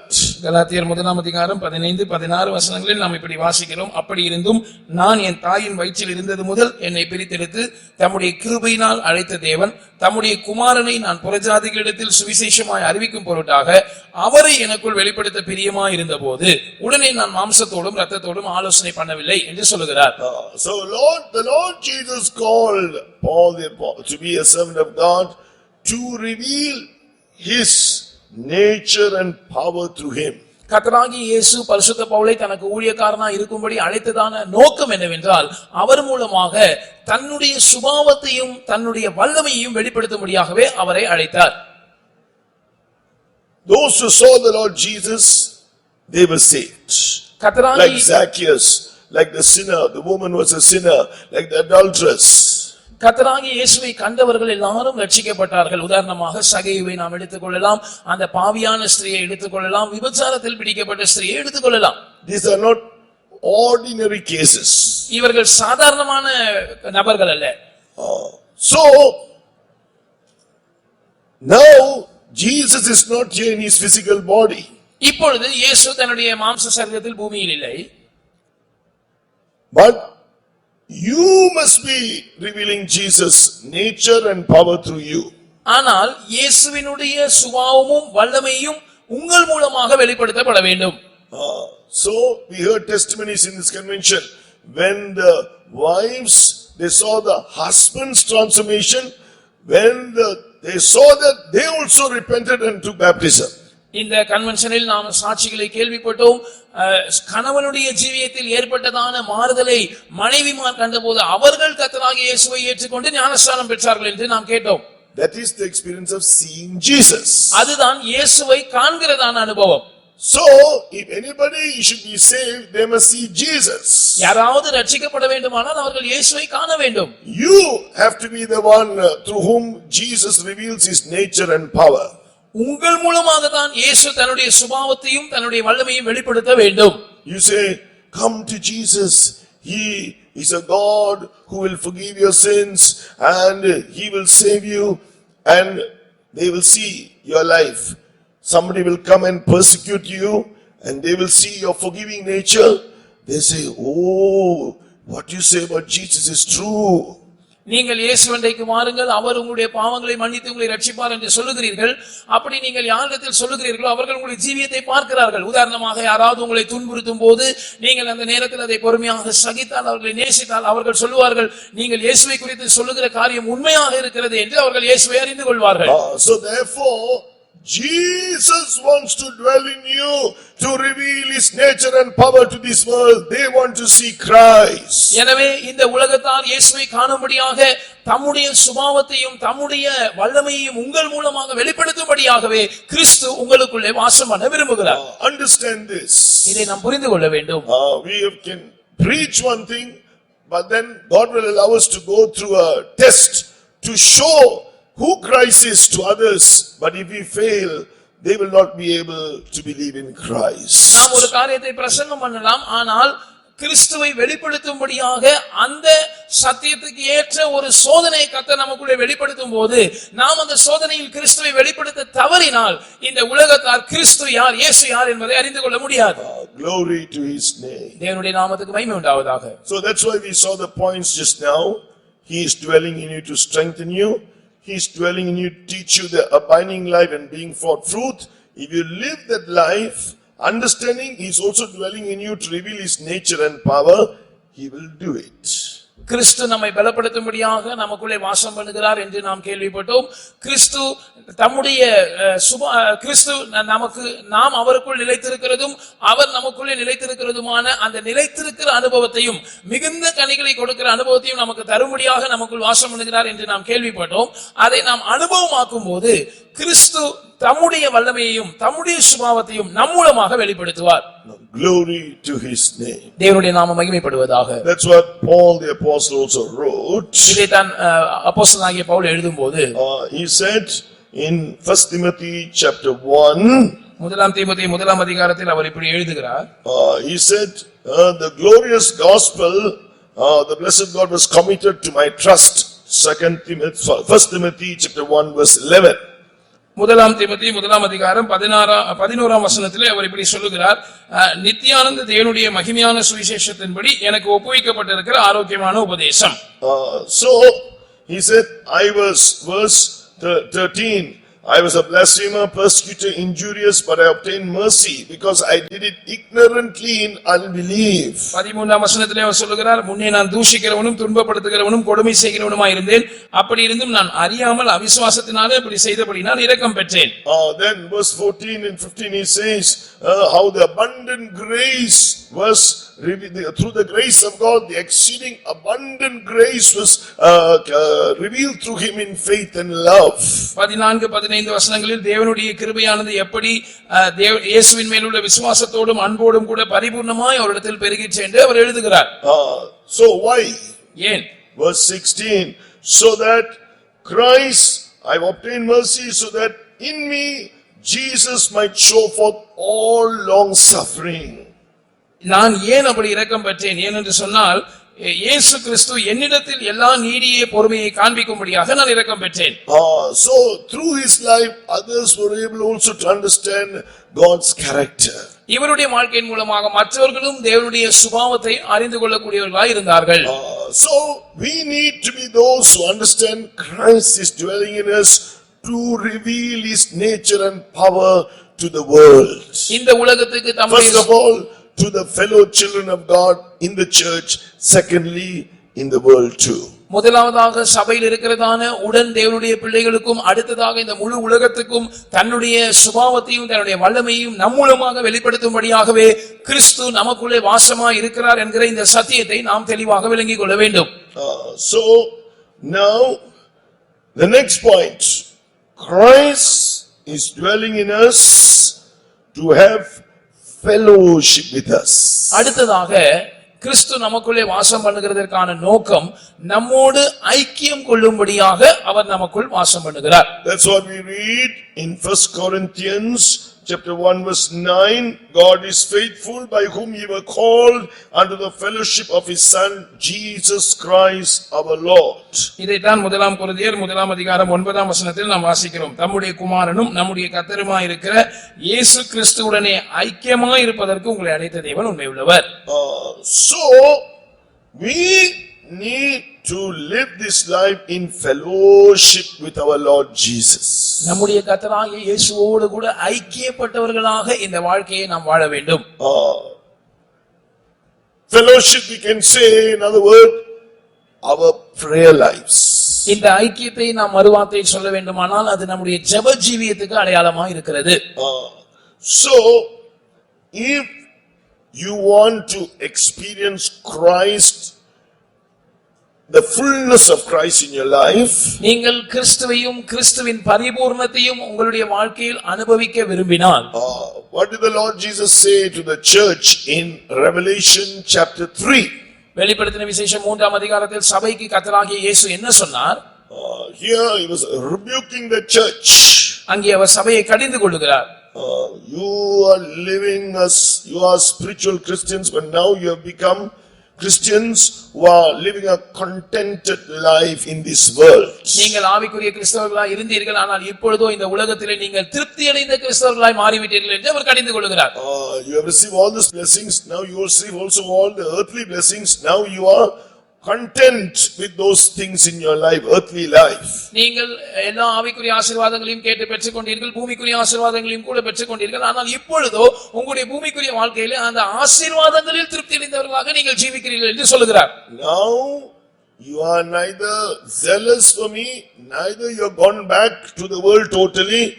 You are living a lukewarm life. He warned that church according to Revelation chapter 3 verses 15 to 17. வெளிப்படுத்தின விசேஷம் 3ஆம் அதிகாரம் 15ஆம் வசனத்திலிருந்து 17ஆம் வசனம் வரைக்கும் வாசிக்கும் போது அவர் அந்த சபையை எச்சரிக்கிறார். அதாவது இப்பொழுது நீங்கள் எனக்காக வைராக்கியமாகவும் இல்லை, அதே நேரத்தில் பின்மாற்றம் அடைந்து உலகத்துக்கும் போகவில்லை, நீங்கள் அனலும் இல்லாத குளிரும் இல்லாத ஒரு வெதுவெதுப்பான ஜீவியத்தை செய்து வருகிறீர்கள் என்று அவர் சொல்லுகிறார். He said, no, I called you to have fellowship with me. Now you have put me outside of your life. Revelation 3:20. Now I am outside. I am knocking with my voice. Open the door for me. இப்படி நீங்கள் இருக்கக்கூடாது, நீங்கள் என்னோடு ஐக்கியம் உள்ளவர்களாக இருக்கும்படிக்கு நான் உங்களை அழைத்தேன். ஆனால் இப்பொழுதோ நீங்கள் என்னை உங்களுடைய ஜீவியத்துக்கு புறம்பாக வெளியே தள்ளிவிட்டீர்கள். இப்பொழுது நான் வெளியே நின்று கொண்டிருக்கிறேன், நான் கதவை தட்டுகிறேன், நீங்கள் எனக்கு திறக்க வேண்டும் என்று வெளிப்படுத்தின விசேஷம் 3ஆம் அதிகாரம் 20ஆம் வசனத்தில் அந்த சபையை பார்த்து அவர் சொல்லுகிறார். He's telling, oh church, behold, you are living a contented life. Self-contentment. நீங்கள் சுய திருப்தி அடைந்த ஒரு வாழ்க்கையை செய்கிறீர்கள் என்று அந்த சபையை பார்த்து அவர் சொல்லுகிறார். You are having self-satisfaction. You have not satisfied me. You are having self-satisfaction. You think it is enough. நீங்கள் சுய திருப்தி அடைந்தவர்களாக இருக்கிறீர்கள், நீங்கள் என்னை திருப்தி செய்யவில்லை, உங்களுடைய சுய திருப்தியில் இது போதும் என்று நீங்கள் இருந்து விடுகிறீர்கள். Now you have kept me outside. எனவே இப்பொழுது நீங்கள் என்னை வெளியே தள்ளிவிட்டீர்கள். He is saying in verse 20. 20ஆம் வசனத்தில் அவர் சொல்லுகிறார். Behold, I stand at the door of your heart. I am knocking with my voice. இதோ நான் உங்களுடைய இருதயத்தின் வாசற்படியிலே நின்று என்னுடைய சத்தத்தின் மூலமாக அந்த கதவை தட்டிக் கொண்டிருக்கிறேன். If you will open the door, let me come in and let me restore that fellowship that you should have with me. நீங்கள் என் சத்தத்தை கேட்டு கதவை திறந்தால் நான் உள்ளே பிரவேசித்து உங்களுக்கும் எனக்கும் இருக்கிறதான அந்த ஐக்கியத்தை மறுபடியும் புதுப்பிப்பேன். Then I will sup with you, you will sup with me. I will give you all my fullness and you can rejoice with me. அப்பொழுது நான் உங்களோடு போஜனம் பண்ணுவேன், நீங்கள் என்னோடு போஜனம் பண்ணலாம். அதனுடைய அர்த்தம் என்னவென்றால் நான் என்னுடைய நிறைவை நான் உங்களுக்கு கொடுப்பேன், நீங்கள் என்னுடைய நிறைவை அனுபவிக்கலாம். You can rejoice with me in that fullness. அந்த நிறைவில் நீங்கள் என்னோடு கூட சேர்ந்து களி கூறலாம். So he is calling them, come into that fellowship with me. என்னோடு உள்ள அந்த ஐக்கியத்துக்குள் மறுபடியும் கடந்து வாருங்கள் என்று அவர் நம்மை அழைக்கிறார். Especially it's speaking about your prayer lives. அந்த ஐக்கியம் குறிப்பாக உங்களுடைய ஜெப ஜீவியத்தை குறித்து பேசுகிறது. Your personal prayer life especially. குறிப்பாக உங்களுடைய தனிப்பட்ட ஜெப ஜீவியத்தை குறித்து அது பேசுகிறது. You must have a personal, steady, strong personal prayer life. நமக்கு ஒரு ஸ்திரமான உறுதியான நிலையான ஒரு தனிப்பட்ட ஜெப ஜீவியம் அவசியமா இருக்கிறது. Like the Lord Jesus. கர்த்தராகிய இயேசு கிறிஸ்துவை போல.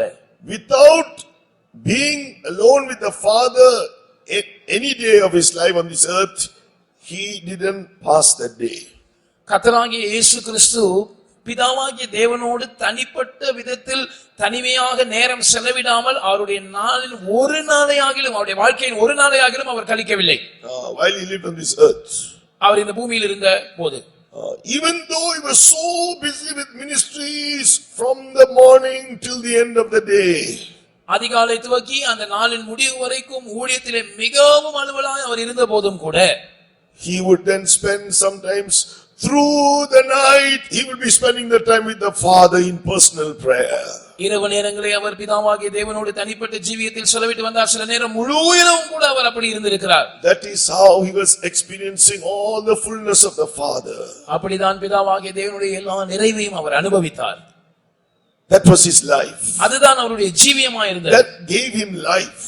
அதுதான் அவருக்கு ஜீவனை கொடுத்தது. Dear child of God, அருமையான தேவனுடைய பிள்ளையே, don't break that fellowship with the Lord Jesus Christ. கர்த்தராகிய இயேசுவோடு உள்ளதான அந்த ஐக்கியத்தை நீங்கள் முறித்து போட வேண்டாம். Without that personal prayer life, you cannot be satisfied, you cannot enjoy his fullness. அந்த தனிப்பட்ட ஜெப ஜீவியம் இல்லாமல் நீங்கள் திருப்தியாக்கப்பட முடியாது, கிறிஸ்துவின் நிறைவை நீங்கள் அனுபவிக்க முடியாது.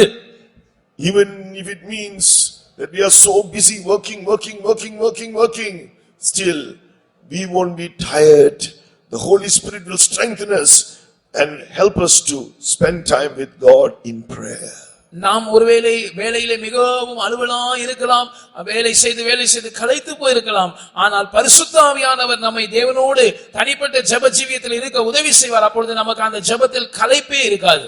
This is the experience of the saints of God. இதுதான் தேவனுடைய பரிசுத்தவான்களுடைய அனுபவமா இருக்கிறது. According to Romans 8:26, the Holy Spirit will strengthen you in your infirmities. ரோமர் 8:26 பரிசுத்த ஆவியானவர் உங்களுடைய பலவீனங்களில் உங்களை பலப்படுத்துவார். I heard testimony of some children of God.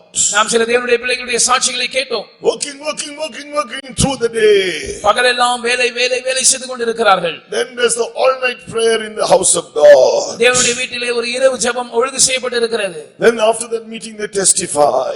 அந்த கூட்டம் முடிந்த பிற்பாடு அவர்கள் சாட்சி சொன்னார்கள். I came so tired to the presence of God. தேவ சமூகத்துக்கு நான் வந்தபோது மிகவும் பலவீனமாய் வந்தேன். But now at the end of this prayer at 5 a.m. I feel so strong. இப்பொழுது 5 மணி அதிகாலையில் இந்த ஜெபம் முடிகிற நேரத்தில் நான் மிகவும் பலமுள்ளவனாக உணர்கிறேன். Dear children of God, Jesus is dwelling in you to have fellowship with you. அருமையான தேவனுடைய பிள்ளைகளே, உங்களோடு கூட ஐக்கியம் கொள்ளும்படியாக இயேசு உங்களுக்குள் வாசம் பண்ணுகிறார். It is then he will satisfy you, he will give you his fullness, because you will seek that fullness. Your goal is Christ. I have to become perfect as Christ. அப்படிப்பட்ட ஜெப ஜீவியத்தின் ஐக்கியம் உங்களுக்கு இருக்கும்போது அவர் உங்களை திருப்தியாக்குவார். அவர் தம்முடைய நிறைவை உங்களுக்கு கொடுப்பார். ஏனென்று சொன்னால், நான் எப்படியாவது கிறிஸ்துவின் நிறைவை அடைந்து கொள்ள வேண்டும், கிறிஸ்துதான் என்னுடைய இலக்கு என்று நீங்கள் அவரை அந்த ஜெபத்தில் தேடக்கூடியவர்களாய் மாறி இருப்பீர்கள். That's why in next verse, Revelation 3:21, he will make you perfect, a perfected overcomer, like we heard last night, to sit on the throne with him. இப்படிப்பட்ட ஜெபத்தின் ஐக்கியம் நமக்கு இருக்கும்போது அடுத்த வசனம், அதாவது வெளிப்படுத்தின விசேஷம் 3:21 நாம் வாசிக்கிறோம், நாம் ஜெயம் கொண்டு இயேசு எப்படி ஜெயித்து பிதாவுடைய சிங்காசனத்தில் உட்கார்ந்தாரோ நாமும் ஜெயம் கொண்டு அவரோடு கூட அவருடைய சிங்காசனத்தில் உட்காரக்கூடியவர்களாய் இருப்போம். He will bring us to his fullness. He will perfect us, make us such perfected overcomers. அவர் தம்முடைய நிறைவுக்கு நம்மை கொண்டு வருவார். அவர் நம்மை பூர்ணப்படுத்துவார். பூர்ணமான ஜெயாதிகளாய் அவர் நம்மை மாற்றுவார். We have perfect victory in all areas of our life. நம்முடைய ஜீவியத்தின் எல்லா பகுதிகளிலும் நமக்கு பூர்ணமான ஜெயம் உண்டாயிருக்கும். So have that life of fellowship. He is dwelling in you to have fellowship with you.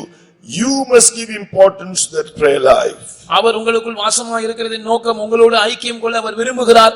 அந்த ஐக்கியம் தனிப்பட்ட ஜெப ஜீவியத்தின் மூலமாக உண்டாகிறது. நீங்கள் அதற்கு முக்கியத்துவம் கொடுக்க வேண்டும். Busy, physical weakness, all that is not an excuse. He will strengthen you. நாம் மிகவும் அலுவலா இருக்கிறோம் அல்லது நம்முடைய சரீரம் பலவீனமா இருக்கிறது, இதெல்லாம் ஒரு சாக்கு போக்கு அல்ல. அவர் உங்களை பலப்படுத்துவார். You will enjoy his fullness. He will sup with you. You will rejoice with him in that fullness. அவர் தம்முடைய நிறைவை உங்களுக்கு தருவார். அவர் உங்களோடு போஜனம் பண்ணும்போது நீங்கள் அவருடைய நிறைவை அனுபவிக்க அவர் உதவி செய்வார். Other aspects of prayer life, don't neglect family prayer life. ஜெப ஜீவியத்தின் மற்ற அம்சங்களை குறித்து சொல்ல வேண்டுமானால், உங்களுடைய குடும்ப ஜெபங்களை நீங்கள் அலட்சியப்படுத்த கூடாது. Don't neglect the gathering of the church, that prayer. சபை கூடுதலின் போது நடக்கிற ஜெபங்களையும் நீங்கள் அலட்சியப்படுத்த கூடாது. Keep that fellowship with Jesus. இயேசுவோடு உள்ள அந்த ஐக்கியத்தை விதமாக காத்துக்கொள்ள வேண்டும். So that's that point. Then the Lord, as you experience the Lord in all these ways, இப்படியாக எல்லா விதங்களிலும் நாம் கர்த்தரை அனுபவிக்கும் போது, he will be present in you to heal you of all your sicknesses. உங்களுடைய சகல வியாதிகளையும் சுகமாக்கும்படியாக அவர் உங்களுக்குள் வாசம் பண்ணுவார். It won't be difficult to claim healing and get healing. நீங்கள் சுகத்தை உரிமை பாராட்டி சுகமாக்கப்படுவது அது ஒரு பெரிய விஷயமாக, கடினமான விஷயமாகவே இருக்காது. Because it says in 1 Peter chapter 2:24, ஏனென்றால் 1 பேதுரு 2:24 இப்படி சொல்லப்பட்டிருக்கிறது, he bore our sins in his own body in the tree, that we being dead to sin should live unto righteousness, by whose stripes you were healed. நாம் பாவங்களுக்கு செத்து நீதிக்கு பிழைத்திருக்கும்படி அவர்தாமே தமது சரீரத்திலே நம்முடைய பாவங்களை சிலுவையின் மேல் சுமந்தார், அவருடைய தழும்புகளால் குணமானீர்கள். So when your sins are cleansed, you are living unto righteousness, your body is surrendered servants to righteousness, obeying God, and you claim the power of God, the anointing of the Holy Spirit. Healing is yours. நீங்கள் பாவங்களுக்கு செத்து நீதிக்கு பிழைத்திருக்கும் போது உங்களுடைய சரீரமானது தேவனுக்கு கீழ்ப்படிந்து அவருடைய நீதியை நிறைவேற்றும்படியாக ஒப்பு கொடுக்கப்பட்டிருக்கும் போது, நீங்கள் அபிஷேகத்தை உரிமை பாராட்டும் போது நிச்சயமாக சுகம் உங்களுடையதாக இருக்கும். How did Jesus heal the sick? According to Matthew chapter 8:16, Jesus cast out the spirits with his word and healed the sick. Because you are living by the word of God, that word of God will have authority, power. You can cast out the spirit of sickness with the word of God. He will heal you. இயேசு எப்படி வியாதியஸ்தரை சுகமாக்கினார் என்று நாம் பார்க்கும்போது மத்தேயு சுவிசேஷம் 8ஆம் அதிகாரம் 16ஆம் வசனம் சொல்லுகிறது, அவர் அந்த ஆவிகளை தமது வார்த்தையினாலே துரத்தி பிணியாளிகள் எல்லாரையும் சுஸ்தமாக்கினார். அதே போல நீங்கள் தேவனுடைய வசனத்தின்படி ஜீவிக்கும் போது, நீங்கள் அவருடைய அபிஷேகத்தை உரிமை பாராட்டும் போது, தேவனுடைய வல்லமையானது அந்த வியாதியை துரத்தி அவர் உங்களை சுகமாக்குவார். When you are living by the word of God, நாம் தேவனுடைய வசனத்தின்படி ஜீவிக்கும் போது you will have authority to cast out the spirit of sickness with the word of God. தேவனுடைய வசனத்தை கொண்டு அந்த வியாதிகளை துரத்தும்படியாக உங்களுக்கு வல்லமையும் அதிகாரமும் உண்டாயிருக்கும். In 1 Peter chapter 2:24 says, by his stripes you are healed. முதலாம் பேதுரு 2ஆம் அதிகாரம் 24ஆம் வசனத்தில் அவருடைய தழும்புகளால் குணமானீர்கள் என்று கர்த்தருடைய வார்த்தை சொல்லுகிறது. If you say, when you have a symptom of sickness, a symptom that you can see, you feel, you say, by Jesus' stripes I have been healed in the name of Jesus. That spirit of sickness will run away, you will be healed. நீங்கள் ஒருவேளை வியாதியின் அறிகுறியை உங்களுடைய சரீரத்தில் பார்த்தாலோ அல்லது உணர்ந்தாலோ, அவருடைய தழும்புகளால் நான் குணமானேன் என்ற அந்த வார்த்தையை நீங்கள் சொல்லும்போது, அந்த வார்த்தையினாலே அந்த வியாதி துரத்தப்பட்டு நீங்கள் சுகமாக்கப்படுவீர்கள். The spirit behind the sickness will be cast out by the word of God and Jesus will heal you. அந்த தேவனுடைய வார்த்தையினாலே அந்த வியாதிக்கு பின்பாக இருக்கிற ஆவி துரத்தப்பட்டு இயேசு உங்களை சுகமாக்குவார். Furthermore, through the power of God, Jesus healed the people. According to Acts chapter 10 verse 38, he healed all the sick. இன்னும் சொல்ல வேண்டுமானால், தேவனுடைய வல்லமையினாலே இயேசு வியாதியாயிருந்த எல்லாரையும் சுகமாக்கினார் என்று அப்போஸ்தலர் 10:38 நாம் வாசிக்கிறோம். Glory to his name. தேவனுடைய நாமத்துக்கு மகிமை உண்டாவதாக. So, what is he dwelling in us to do? நமக்குள்ளே எந்த வேலையை செய்யும்படியாக அவர் நமக்குள் வாசமாய் இருக்கிறார்? The next thing we see, he is dwelling in us so that we may overcome sin, or we can say overcome the flesh.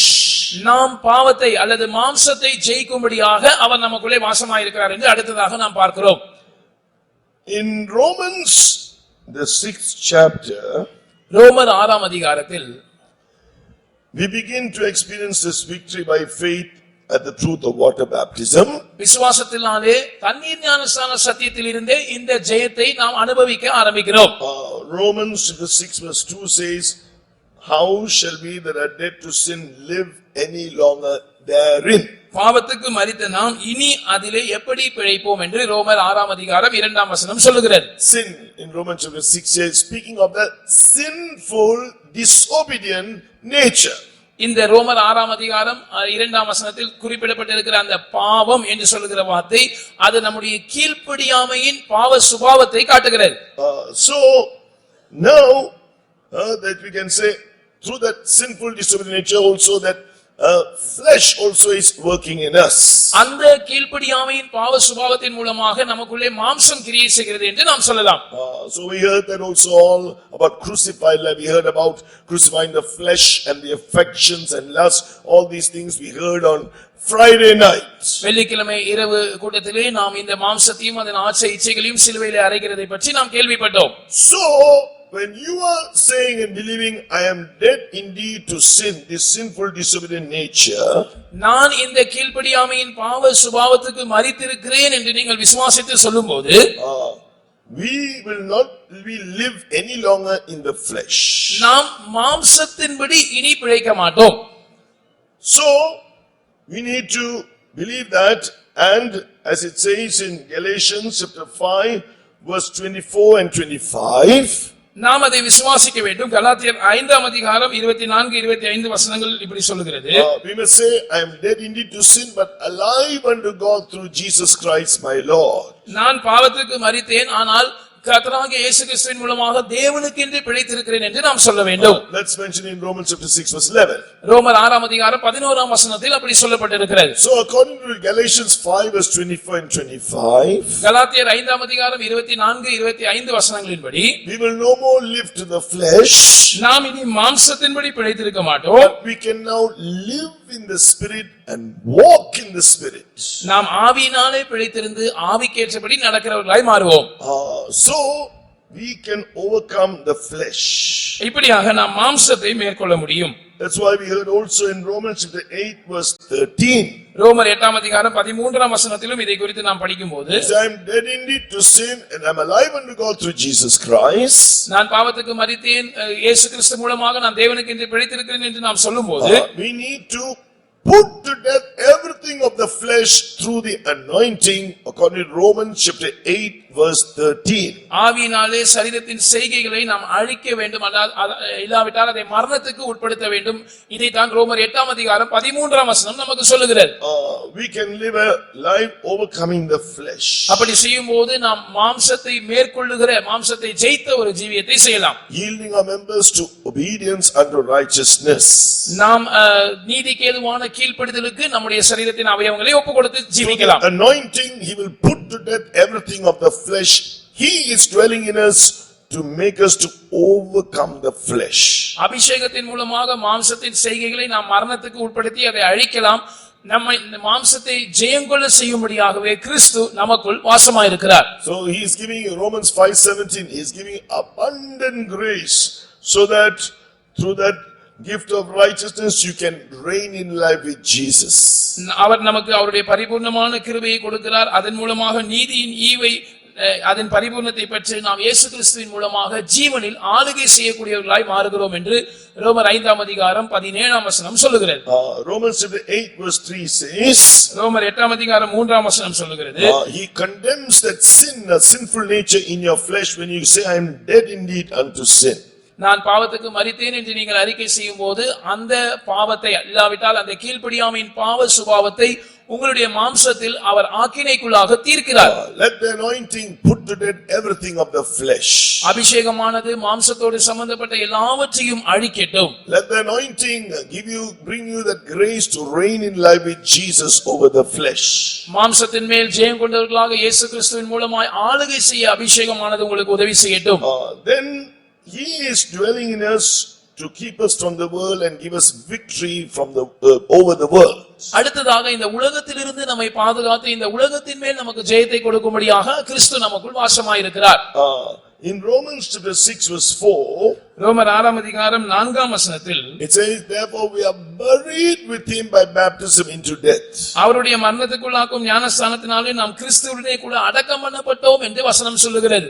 The saints have taught, பரிசுத்தவான்கள் நமக்கு சொல்லிக் கொடுத்தது, a person who is buried is separated or cut off from those on the earth. இந்த பூமியில் வாழ்கிறவர்களிடத்திலிருந்து அடக்கம் பண்ணப்பட்டவர்கள் முற்றிலுமாக துண்டிக்கப்பட்டிருக்கிறார்கள். So in water baptism, தண்ணீர் ஞானஸ்நானத்திலே you are being separated from this world. அந்த வேலைதான் நமக்குள் நடக்கிறது. நாம் உலகத்திலிருந்து முற்றிலுமாக வேறு பிரிக்கப்படுகிறோம்.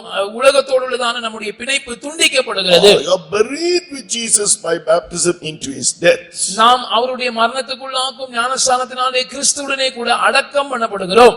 And even as the Spirit of God spoke to us today, இன்றைக்கு கர்த்தருடைய ஆவியானவர் நம்மோடு கூட பேசினது போல, 1 John chapter 5 verse 4, முதலாம் யோவான் 5 அதிகாரம் 4 வசனத்தின்படி, this is the victory that overcomes the world, even our faith. நம்முடைய விசுவாசமே உலகத்தை ஜெயிக்கிறதான ஜெயம். So we need that faith to overcome the world. இந்த உலகத்தை ஜெயிக்கும்படியாக நமக்கு அந்த விசுவாசம் தேவையாயிருக்கிறது. So as you remember, you are buried with Jesus by baptism into death. நான் கிறிஸ்துவுடனே கூட கிறிஸ்துவுடனே கூட ஞானஸ்நானத்திலே அடக்கம் பண்ணப்பட்டிருக்கிறேன் என்று நாம் விசுவாசிக்கும் போது, Jesus overcame the world. இயேசு உலகத்தை ஜெயித்தார். He says, be of good cheer, I have overcome the world. திடன் கொள்ளுங்கள், நான் உலகத்தை ஜெயித்தேன் என்று அவர் சொல்லுகிறார். Believing in him, அவரை நாம் விசுவாசித்து, he will give you victory over the world. உலகத்தின் மேல் அவர் உங்களுக்கு ஜெயத்தை கொடுப்பார். All the lust of the flesh, lust of the eyes, pride of life. அதாவது கண்களின் இச்சை, மாம்சத்தின் இச்சை, ஜீவனத்தின் பெருமை எல்லாவற்றின் மேலும் அவர் உங்களுக்கு ஜெயத்தை கொடுப்பார். Glory to his name. தேவனுடைய நாமத்துக்கு மகிமை உண்டாவதாக. Why is Christ dwelling in you? கிறிஸ்து ஏன் உங்களுக்குள் வாசமாயிருக்கிறார்? To give you victory over Satan and all evil power spirits. சாத்தான் மேலும் எல்லா பொல்லாத ஆவிகளின் மேலும் உங்களுக்கு ஜெயத்தை கொடுக்கும்படியாக அவர் உங்களுக்குள் வாசமாயிருக்கிறார். According to 1 John chapter 4 verse 4. முதலாம் யோவான் 4 அதிகாரம் 4 வசனத்தின்படி, Greater is he that is in you than he that is in the world. உலகத்தில் இருக்கிறவனிலும் உங்களுக்குள் இருக்கிறவர் பெரியவர். He is dwelling in you in order to resist Satan and to overcome him. நீங்கள் சாத்தானை எதிர்த்து அவனை மேற்கொள்ளும்படியாக கிறிஸ்து உங்களுக்குள் வாசமாயிருக்கிறார். For that, what does he do? அதற்காக அவர் என்ன செய்கிறார்? Yesterday we heard, last night we heard it. நேற்றைக்கு இரவு நாம் அதை குறித்து கேட்டோம். He fills you, makes you strong in him and in the power of his might. Ephesians chapter 6 verse 10. அவர் உங்களை நிரப்பி அவருடைய சத்துவத்தின் வல்லமையிலே அவரிலே நீங்கள் பலன் கொள்ளும்படியாக செய்கிறார். அதைத்தான் எபேசியர் 6 அதிகாரம் 10 வசனத்தில் நாம் வாசிக்கிறோம். He gives you his word, he gives you his grace, he gives you his anointing. அவர் தம்முடைய வார்த்தையை, தம்முடைய கிருபையை, தம்முடைய அபிஷேகத்தை உங்களுக்கு கொடுக்கிறார். Then he gives you all the spiritual armor, as it says in verse 11. 11ஆம் வசனத்தில் சொல்லப்பட்டது போல அவர் தம்முடைய ஆவிக்குரிய அந்த போராயுதத்தை, சர்வாயுத வர்க்கத்தை உங்களுக்கு கொடுக்கிறார். Then he is dwelling in us. The Lord Jesus enables us to overcome him through the sound word of God. தேவனுடைய ஆரோக்கியமான உபதேசத்தின் மூலமாக நாம் சாத்தானை எதிர்க்கவும் நாம் சாத்தானை மேற்கொள்ளும்படியாக கர்த்தராகிய இயேசு நமக்குள் வாசமாயிருக்கிறார். And through the blood of the Lamb. மாத்திரமல்ல, இயேசுவின் இரத்தத்தின் மூலமாக, ஆட்டுக்குட்டியானுடைய இரத்தத்தின் மூலமாக நாம் அவரை மேற்கொள்ளும்படியாக அவர் நமக்குள் வாசமாயிருக்கிறார். And with the power of his might. அவருடைய சத்துவத்தின் வல்லமையினாலே நாம் அவனை மேற்கொள்ளும்படியாக அவர் நமக்குள் வாசமாயிருக்கிறார். He will give us the strength to withstand all the wiles of the devil. பிசாசனுடைய எல்லா தந்திரங்களையும் எதிர்த்து நிற்க திராணி உள்ளவர்களாக அவர் நம்மை மாற்றுவார். அந்த பலனை நமக்கு கொடுப்பார். He is dwelling in us so that we may resist Satan and overcome him. நாம் சாத்தானை எதிர்த்து அவனை மேற்கொள்ளும்படியாக அவர் நமக்குள் வாசமாயிருக்கிறார். Revelation 12 verse 11. வெளிப்படுத்தின விசேஷம் 12ஆம் அதிகாரம் 11ஆம் வசனம். The bride of Christ overcomers. கிறிஸ்துவின் மணவாட்டி அவர்கள் ஜெயம் கொண்டவர்களாய் இருக்கிறார்கள். They overcame Satan, Revelation 12:11, by the blood of the Lamb, by the word of their testimony. They loved not their lives unto death. ஆட்டுக்குட்டியின் இரத்தத்தினாலும் சாட்சியின் வசனத்தினாலும் மாத்திரமல்ல, மரணம் நேரிடுகிறதா இருந்தாலும் தங்களுடைய ஜீவனை நேசிக்காமல் அவர்கள் சாத்தானை ஜெயித்தார்கள். Yes, therefore, let us, through the sound word of God, through the blood of the Lamb, being armed with the word of God and with the power of his might. நாம் அவருடைய ஆரோக்கியமான உபதேசத்தின் மூலமாகவும் ஆட்டுக்குட்டியானுடைய இரத்தத்தின் மூலமாகவும் நாம் தேவனுடைய வசனத்தினால் அவருடைய சர்வாயுத வர்க்கத்தை தரித்தவர்களாக அவருடைய சத்துவத்தின் வல்லமையினாலே பலப்பட்டவர்களாக இருக்கும்படியாக கிறிஸ்து நமக்குள் வாசமாயிருக்கிறார். Let Jesus in you resist Satan and every evil spirit. இவ்விதமாக கிறிஸ்து உங்களுக்குள் இருக்கிறபடியால் நீங்கள் சாத்தானையும் அவனோடு சேர்ந்த எல்லா பொல்லாத ஆவிகளையும் நீங்கள் எதிர்த்து நில்லுங்கள். Let Jesus give you the victory. இயேசு உங்களுக்கு ஜெயத்தை கட்டளையிடுவாராக. Glory to his name. தேவனுடைய நாமத்துக்கு மகிமை உண்டாவதாக. Finally, he is dwelling in you to present you holy, unblameable, or faultless, and irreprovable in his sight. கடைசியாக அவர் உங்களுக்குள்ளே வாசம் பண்ணுகிறதற்கான நோக்கம் பரிசுத்தராகவும் குற்றம் சாட்டப்படாதவர்களாகவும் கண்டிக்கப்படாதவர்களாகவும் தமக்கு முன்பாக உங்களை நிறுத்தும்படியாக அவர் உங்களுக்குள் வாசமாயிருக்கிறார். According to Colossians chapter 1 verse 22. கொலோசியர் 1ஆம் அதிகாரம் 22ஆம் வசனத்தில், தமிழில் 21ஆம் வசனத்தில் நாம் அப்படி வாசிக்கிறோம். He gave his life in the body of his flesh through death to present you holy, unblameable and unreprovable in his sight when he comes. அவர் வரும்போது உங்களை பரிசுத்தராகவும் குற்றமற்றவர்களாகவும் கண்டிக்கப்படாதவர்களாகவும் தமக்கு முன்பாக நிறுத்தும்படியாகவே அவருடைய மாம்ச சரீரத்தில் அடைந்த மரணத்தினாலே அவர் உங்களை தம்மோடு ஒப்புரவாக்கி இருக்கிறார். So for that what should we do? இதற்காக நாம் என்ன செய்ய வேண்டும்? According to 2 Corinthians chapter 13. 2 கொரிந்தியர் 13ஆம் வசனத்தின்படி, 2 Corinthians chapter 13. 2 கொரிந்தியர் 13ஆம் அதிகாரம் We read in verse 11. 11ஆம் வசனத்தில் நாம் இப்படி வாசிக்கிறோம். Here it says, finally brethren, farewell, be perfect, be of good comfort, be of one mind, live in peace, and the God of love and peace shall be with you. கடைசியாக சகோதரரே, சந்தோஷமாயிருங்கள், நற்சீர் பொருந்துங்கள், ஆறுதல் அடையுங்கள், ஏக சிந்தையாயிருங்கள், சமாதானமாயிருங்கள். அப்பொழுது அன்புக்கும் சமாதானத்துக்கும் காரணராகிய தேவன் உங்களோடே கூட இருப்பார். And so here it says here, be perfect. In one translation it says, be strengthened. ஒரு மொழிபெயர்ப்பிலே அந்த நற்சீர் பொருந்துங்கள் என்கிற இந்த வார்த்தை நீங்கள் பலப்படுங்கள் என்று சொல்லப்பட்டிருக்கிறது. Be perfected. நீங்கள் பூர்ணமாக்கப்படுங்கள். Then it says, be of one mind, live in peace. ஏக சிந்தையாய் இருந்து சமாதானமாய் ஜீவியுங்கள் என்று சொல்லப்பட்டிருக்கிறது. So it means be of the same agreeable mind one with another. அதாவது ஒருவரோடு ஒருவர் ஒத்து போகக்கூடிய ஒரே மனதுடையவராய் இருங்கள் என்று அங்க அந்த மொழிபெயர்ப்பு சொல்லுகிறது. And live in peace. அப்படி ஒருவரோடு ஒருவர் ஒத்து போகக்கூடிய ஒரு மனமுள்ளவர்களாய் இருந்து சமாதானமாய் ஜீவியுங்கள்.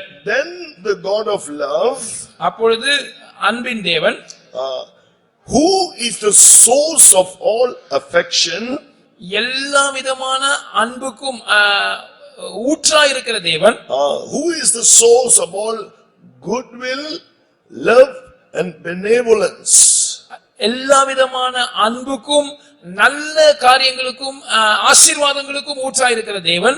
benevolence means kindness, mercy, liberality. இரக்கத்துக்கும் தயவுக்கும் காரணமாய் இருக்கிற தேவன். So the God of love, அன்பின் தேவன், and the author and promoter of peace, சமாதானத்தை தோற்றுவிக்கிறவரும் சமாதானத்தை விருத்தியடைய செய்கிறவருமாகிய தேவன் will be with you.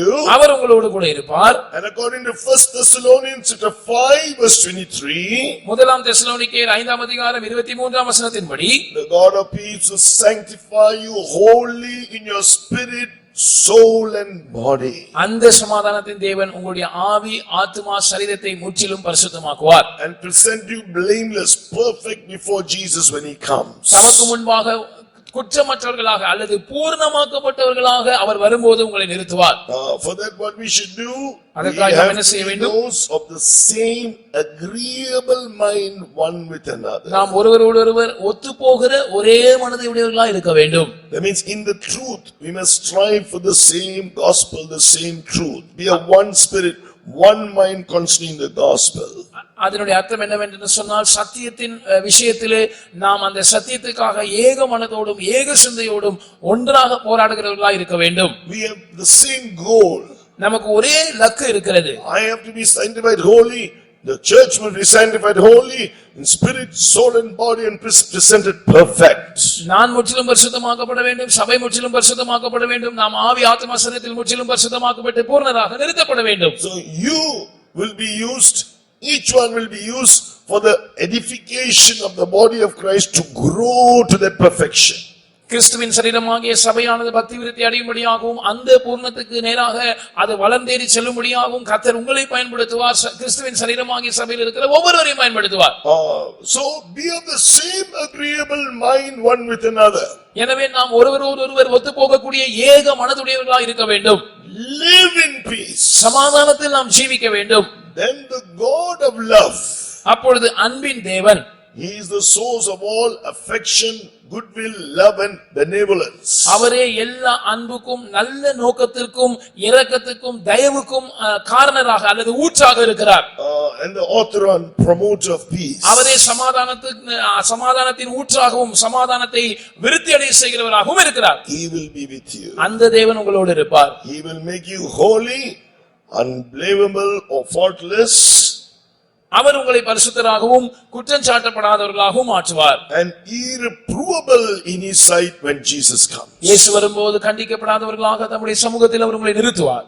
Oh, let us yield ourselves to God. நாம் நம்மை தேவனுக்கு என்று ஒப்படைப்போமாக. He is dwelling in us to purge our conscience from dead works to serve the living God. நாம் ஜீவனுள்ள தேவனுக்கு ஊழியம் செய்யும்படி நம்முடைய மனசாட்சியை செத்த கிரியைகளை சுத்திகரிக்கும்படியாக கிறிஸ்து நமக்குள் வாசமாய் இருக்கிறார். Every day let the blood of Jesus cleanse us if there is anything that defiles our conscience. நம்முடைய மனசாட்சியை அசுசிப்படுத்துகிற எந்த காரியம் நமக்குள்ள இருந்தாலும் ஒவ்வொரு நாளும் இயேசுவின் இரத்தமானது நம்மை பரிசுத்தமாக்கட்டும். Dedicate your members servants to righteousness to obey him. உங்களுடைய சரீரத்தின் அவயவங்களை அவருக்கு கீழ்ப்படியும்படியாக நீதிக்கு அடிமைகளாக ஒப்புக்கொடுங்கள். Let the Lord strengthen you daily through his anointing. தம்முடைய அபிஷேகத்தின் மூலமாக ஒவ்வொரு நாளும் தேவன் உங்களை பலப்படுத்துவாராக. Speak in tongues and be filled with might through his spirit in the inner man. நீங்கள் அவருடைய ஆவியினாலே வல்லமையாய் உள்ளான மனுஷனில் பலப்படும்படியாக அந்நிய பாஷைகளை பேசுங்கள்.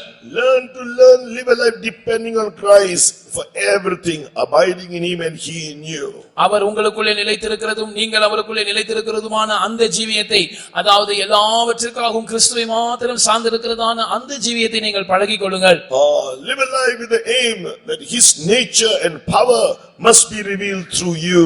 உங்கள் மூலமாக அவருடைய சுபாவமும் அவருடைய வல்லமையும் வெளிப்படுத்தப்பட வேண்டும் என்ற அந்த நோக்கத்தோடு நீங்கள் ஜீவியுங்கள். For that, live in that fellowship with Christ through prayer, especially not neglecting your personal prayer lives. அதற்காக ஜெபத்தின் மூலமாக குறிப்பாக உங்களுடைய தனி ஜெப ஜீவியத்தை அலட்சியப்படுத்தாமல் அந்த தனிப்பட்ட ஜெபத்தின் மூலமாக கிறிஸ்துவோடு ஐக்கியமாக இருக்கிற ஒரு ஜீவியத்தை நீங்கள் செய்யுங்கள். Then he will be there to heal all your sicknesses in your lives. அப்பொழுது அவர் உங்களுடைய ஜீவியத்தில் உண்டாயிருக்கிற சகல வியாதிகளையும் நீக்கி சுகமாக்கும்படியாக உங்களுக்குள் வாசமாயிருப்பார். He will be there to teach you that overcoming life to overcome the flesh. மாம்சத்தை ஜெயிக்கிறதான அந்த ஜெய ஜீவியத்தை உங்களுக்கு கற்றுக் கொடுக்கும்படியாக அவர் உங்களுக்குள் வாசமாயிருப்பார். He will be there dwelling in you to keep you from the world and give you victory over the world. உலகத்திலிருந்து உங்களை பாதுகாத்து உலகத்தின் மேல் உங்களுக்கு ஜெயம் கொடுக்கும்படியாக அவர் உங்களுக்குள் வாசமாயிருப்பார். Through the sound word of God, through the blood of the Lamb. தேவனுடைய ஆரோக்கியமான வசனத்தின் மூலமாக ஆட்டுக்குட்டியானவருடைய இரத்தத்தின் மூலமாக Being armed with all the different points of armor as we understand about the spiritual armor. ஆவிக்குரிய போராயுதங்களை குறித்து நாம் அறிந்திருக்கிறபடி தேவனுடைய சர்வாயுத வர்க்கத்தினாலே நாம் தேவனுடைய சர்வாயுத வர்க்கத்தை தரித்துக் கொண்டவர்களாய் நாம் இருப்போமாக. Being filled with the power of his mind. அவருடைய வல்லமையினால் நிரப்பப்பட்டவர்களாக நாம் இருப்போமாக. He is in you to resist Satan and every evil spirit and give you victory. நீங்கள் சாத்தானை எதிர்த்து மற்ற எல்லா பொல்லாத ஆவிகளை எதிர்த்து அதை ஜெயிக்கும்படியாக அவர் உங்களுக்குள்ளே வாசமாய் இருக்கிறார். Be of the same agreeable mind one with another. நாம் ஒருவர் இசைந்து போகிற ஒத்து போகிற ஏக மனதுடையவர்களாய் இருப்போமாக. Oh, let the God of love in you fill you with his love and goodwill and benevolence towards all. அன்புக்கும் சமாதானத்துக்கும் காரணராகிய தேவன், சமாதானத்தை விருத்தியடைய செய்கிற அந்த தேவன் எல்லா விதமான தயவுக்கும் இரக்கத்துக்கும் நல்ல நோக்கத்துக்கும் காரணராக இருக்கிற தேவன், அப்படி நீங்கள் எல்லாரோடும் இருக்க உங்களை நிரப்புவாராக. Be ready to let the love through the God of love, let that love flow out to everybody. அந்த தேவனுடைய அன்பு உங்களுக்குள்ள இருந்து எல்லாரையும் நோக்கியும் பாய்ந்து வர நீங்கள் இடம் கொடுங்கள். Jesus, let the love flow out even to those who crucified him. தன்னை சிலுவையில் அறைந்தவர்களுக்கும் கூட அந்த அன்பு பாய்ந்து வர இயேசு இடம் கொடுத்தார். That's how we could perfect the will of the Father. அப்படிதான் தேவனுடைய சித்தத்தை, பிதாவாகிய தேவனுடைய சித்தத்தை நாம் பூர்ணப்படுத்த முடியும். Then the author and promoter of peace, live in peace with one another. The author and promoter of peace will sanctify you wholly. சமாதானத்தின் காரணரும் சமாதானத்தை விருத்தியடைய செய்கிறவருமாகிய தேவன் நீங்கள் யாவரோடு சமாதானமாக இருக்கவும் உங்களுடைய ஆவி ஆத்மா சரீரம் முற்றிலும் பரிசுத்தமாக்கப்படும் உதவி செய்வார். We have only one goal. நமக்கு ஒரே ஒரு நோக்கம் தான் இருக்கிறது. To be like Christ. கிறிஸ்துவை போல நாம் மாற வேண்டும். Holy, unblameable, irreproachable in his sight when he comes. அவர் வரும்போது அவருக்கு முன்பாக பரிசுத்தமாக்கப்பட்டவர்களாகவும் குற்றம் சாட்டப்படாதவர்களாகவும் கண்டிக்கப்படாதவர்களாகவும் நிறுத்தப்பட வேண்டும் என்ற அந்த ஒரே நோக்கம் நமக்கு உண்டு. With that same agreeable mind. நாம் அந்த ஒரே ஒத்துப்போகிற ஒரே மனதுடையவர்களாய் இருப்போமாக. Be a source of edification for the body of Christ one to another. கிறிஸ்துவின் சரீரமாகிய சபையானது பக்தி விருத்தி அடைவதற்காக நாம் ஒருவர் பக்தி விருத்தி காரணமாய் இருப்போமாக. Now he is going to give us the grace. இப்பொழுது அதற்கான கிருபையை அவர் நமக்கு Now தரப் you know போகிறார். why Christ is dwelling in you. இப்பொழுது நீ கிறிஸ்து ஏன் உங்களுக்குள் வாசமாய் இருக்கிறார் என்று நீங்கள் அறிந்திருக்கிறீர்கள். Just give yourself over to Jesus. இயேசுவுக்கு உங்களை முற்றிலுமாக ஒப்படைத்து விடுங்கள். Now let us stand. நாம் எழும்பி நிற்போம். After the கோரஸ் பாடப்பட்ட பிற்பாடு just for maybe 2 or 3 minutes. 2 அல்லது 3 நிமிடங்கள் மாத்திரமே. That grace, that anointing, that power, all you need, the love, all you need is going to come upon you. உங்களுக்கு தேவையான கிருபை, அபிஷேகம், வல்லமை, தேவ அன்பு எல்லாம் உங்கள் மேல் இறங்கி வரப்போகிறது. Amen. After the chorus we will allow the Holy Spirit speak in tongues and get the fullness of that strength. Chorus பாடப்பட்ட பிற்பாடு நாம் பரிசுத்த ஆவியானவருக்கு இடம் கொடுப்போம். அந்நிய பாஷைகளை பேசி அவருடைய பலத்தின் நிறைவை நாம் பெற்றுக்கொள்வோமாக. Amen.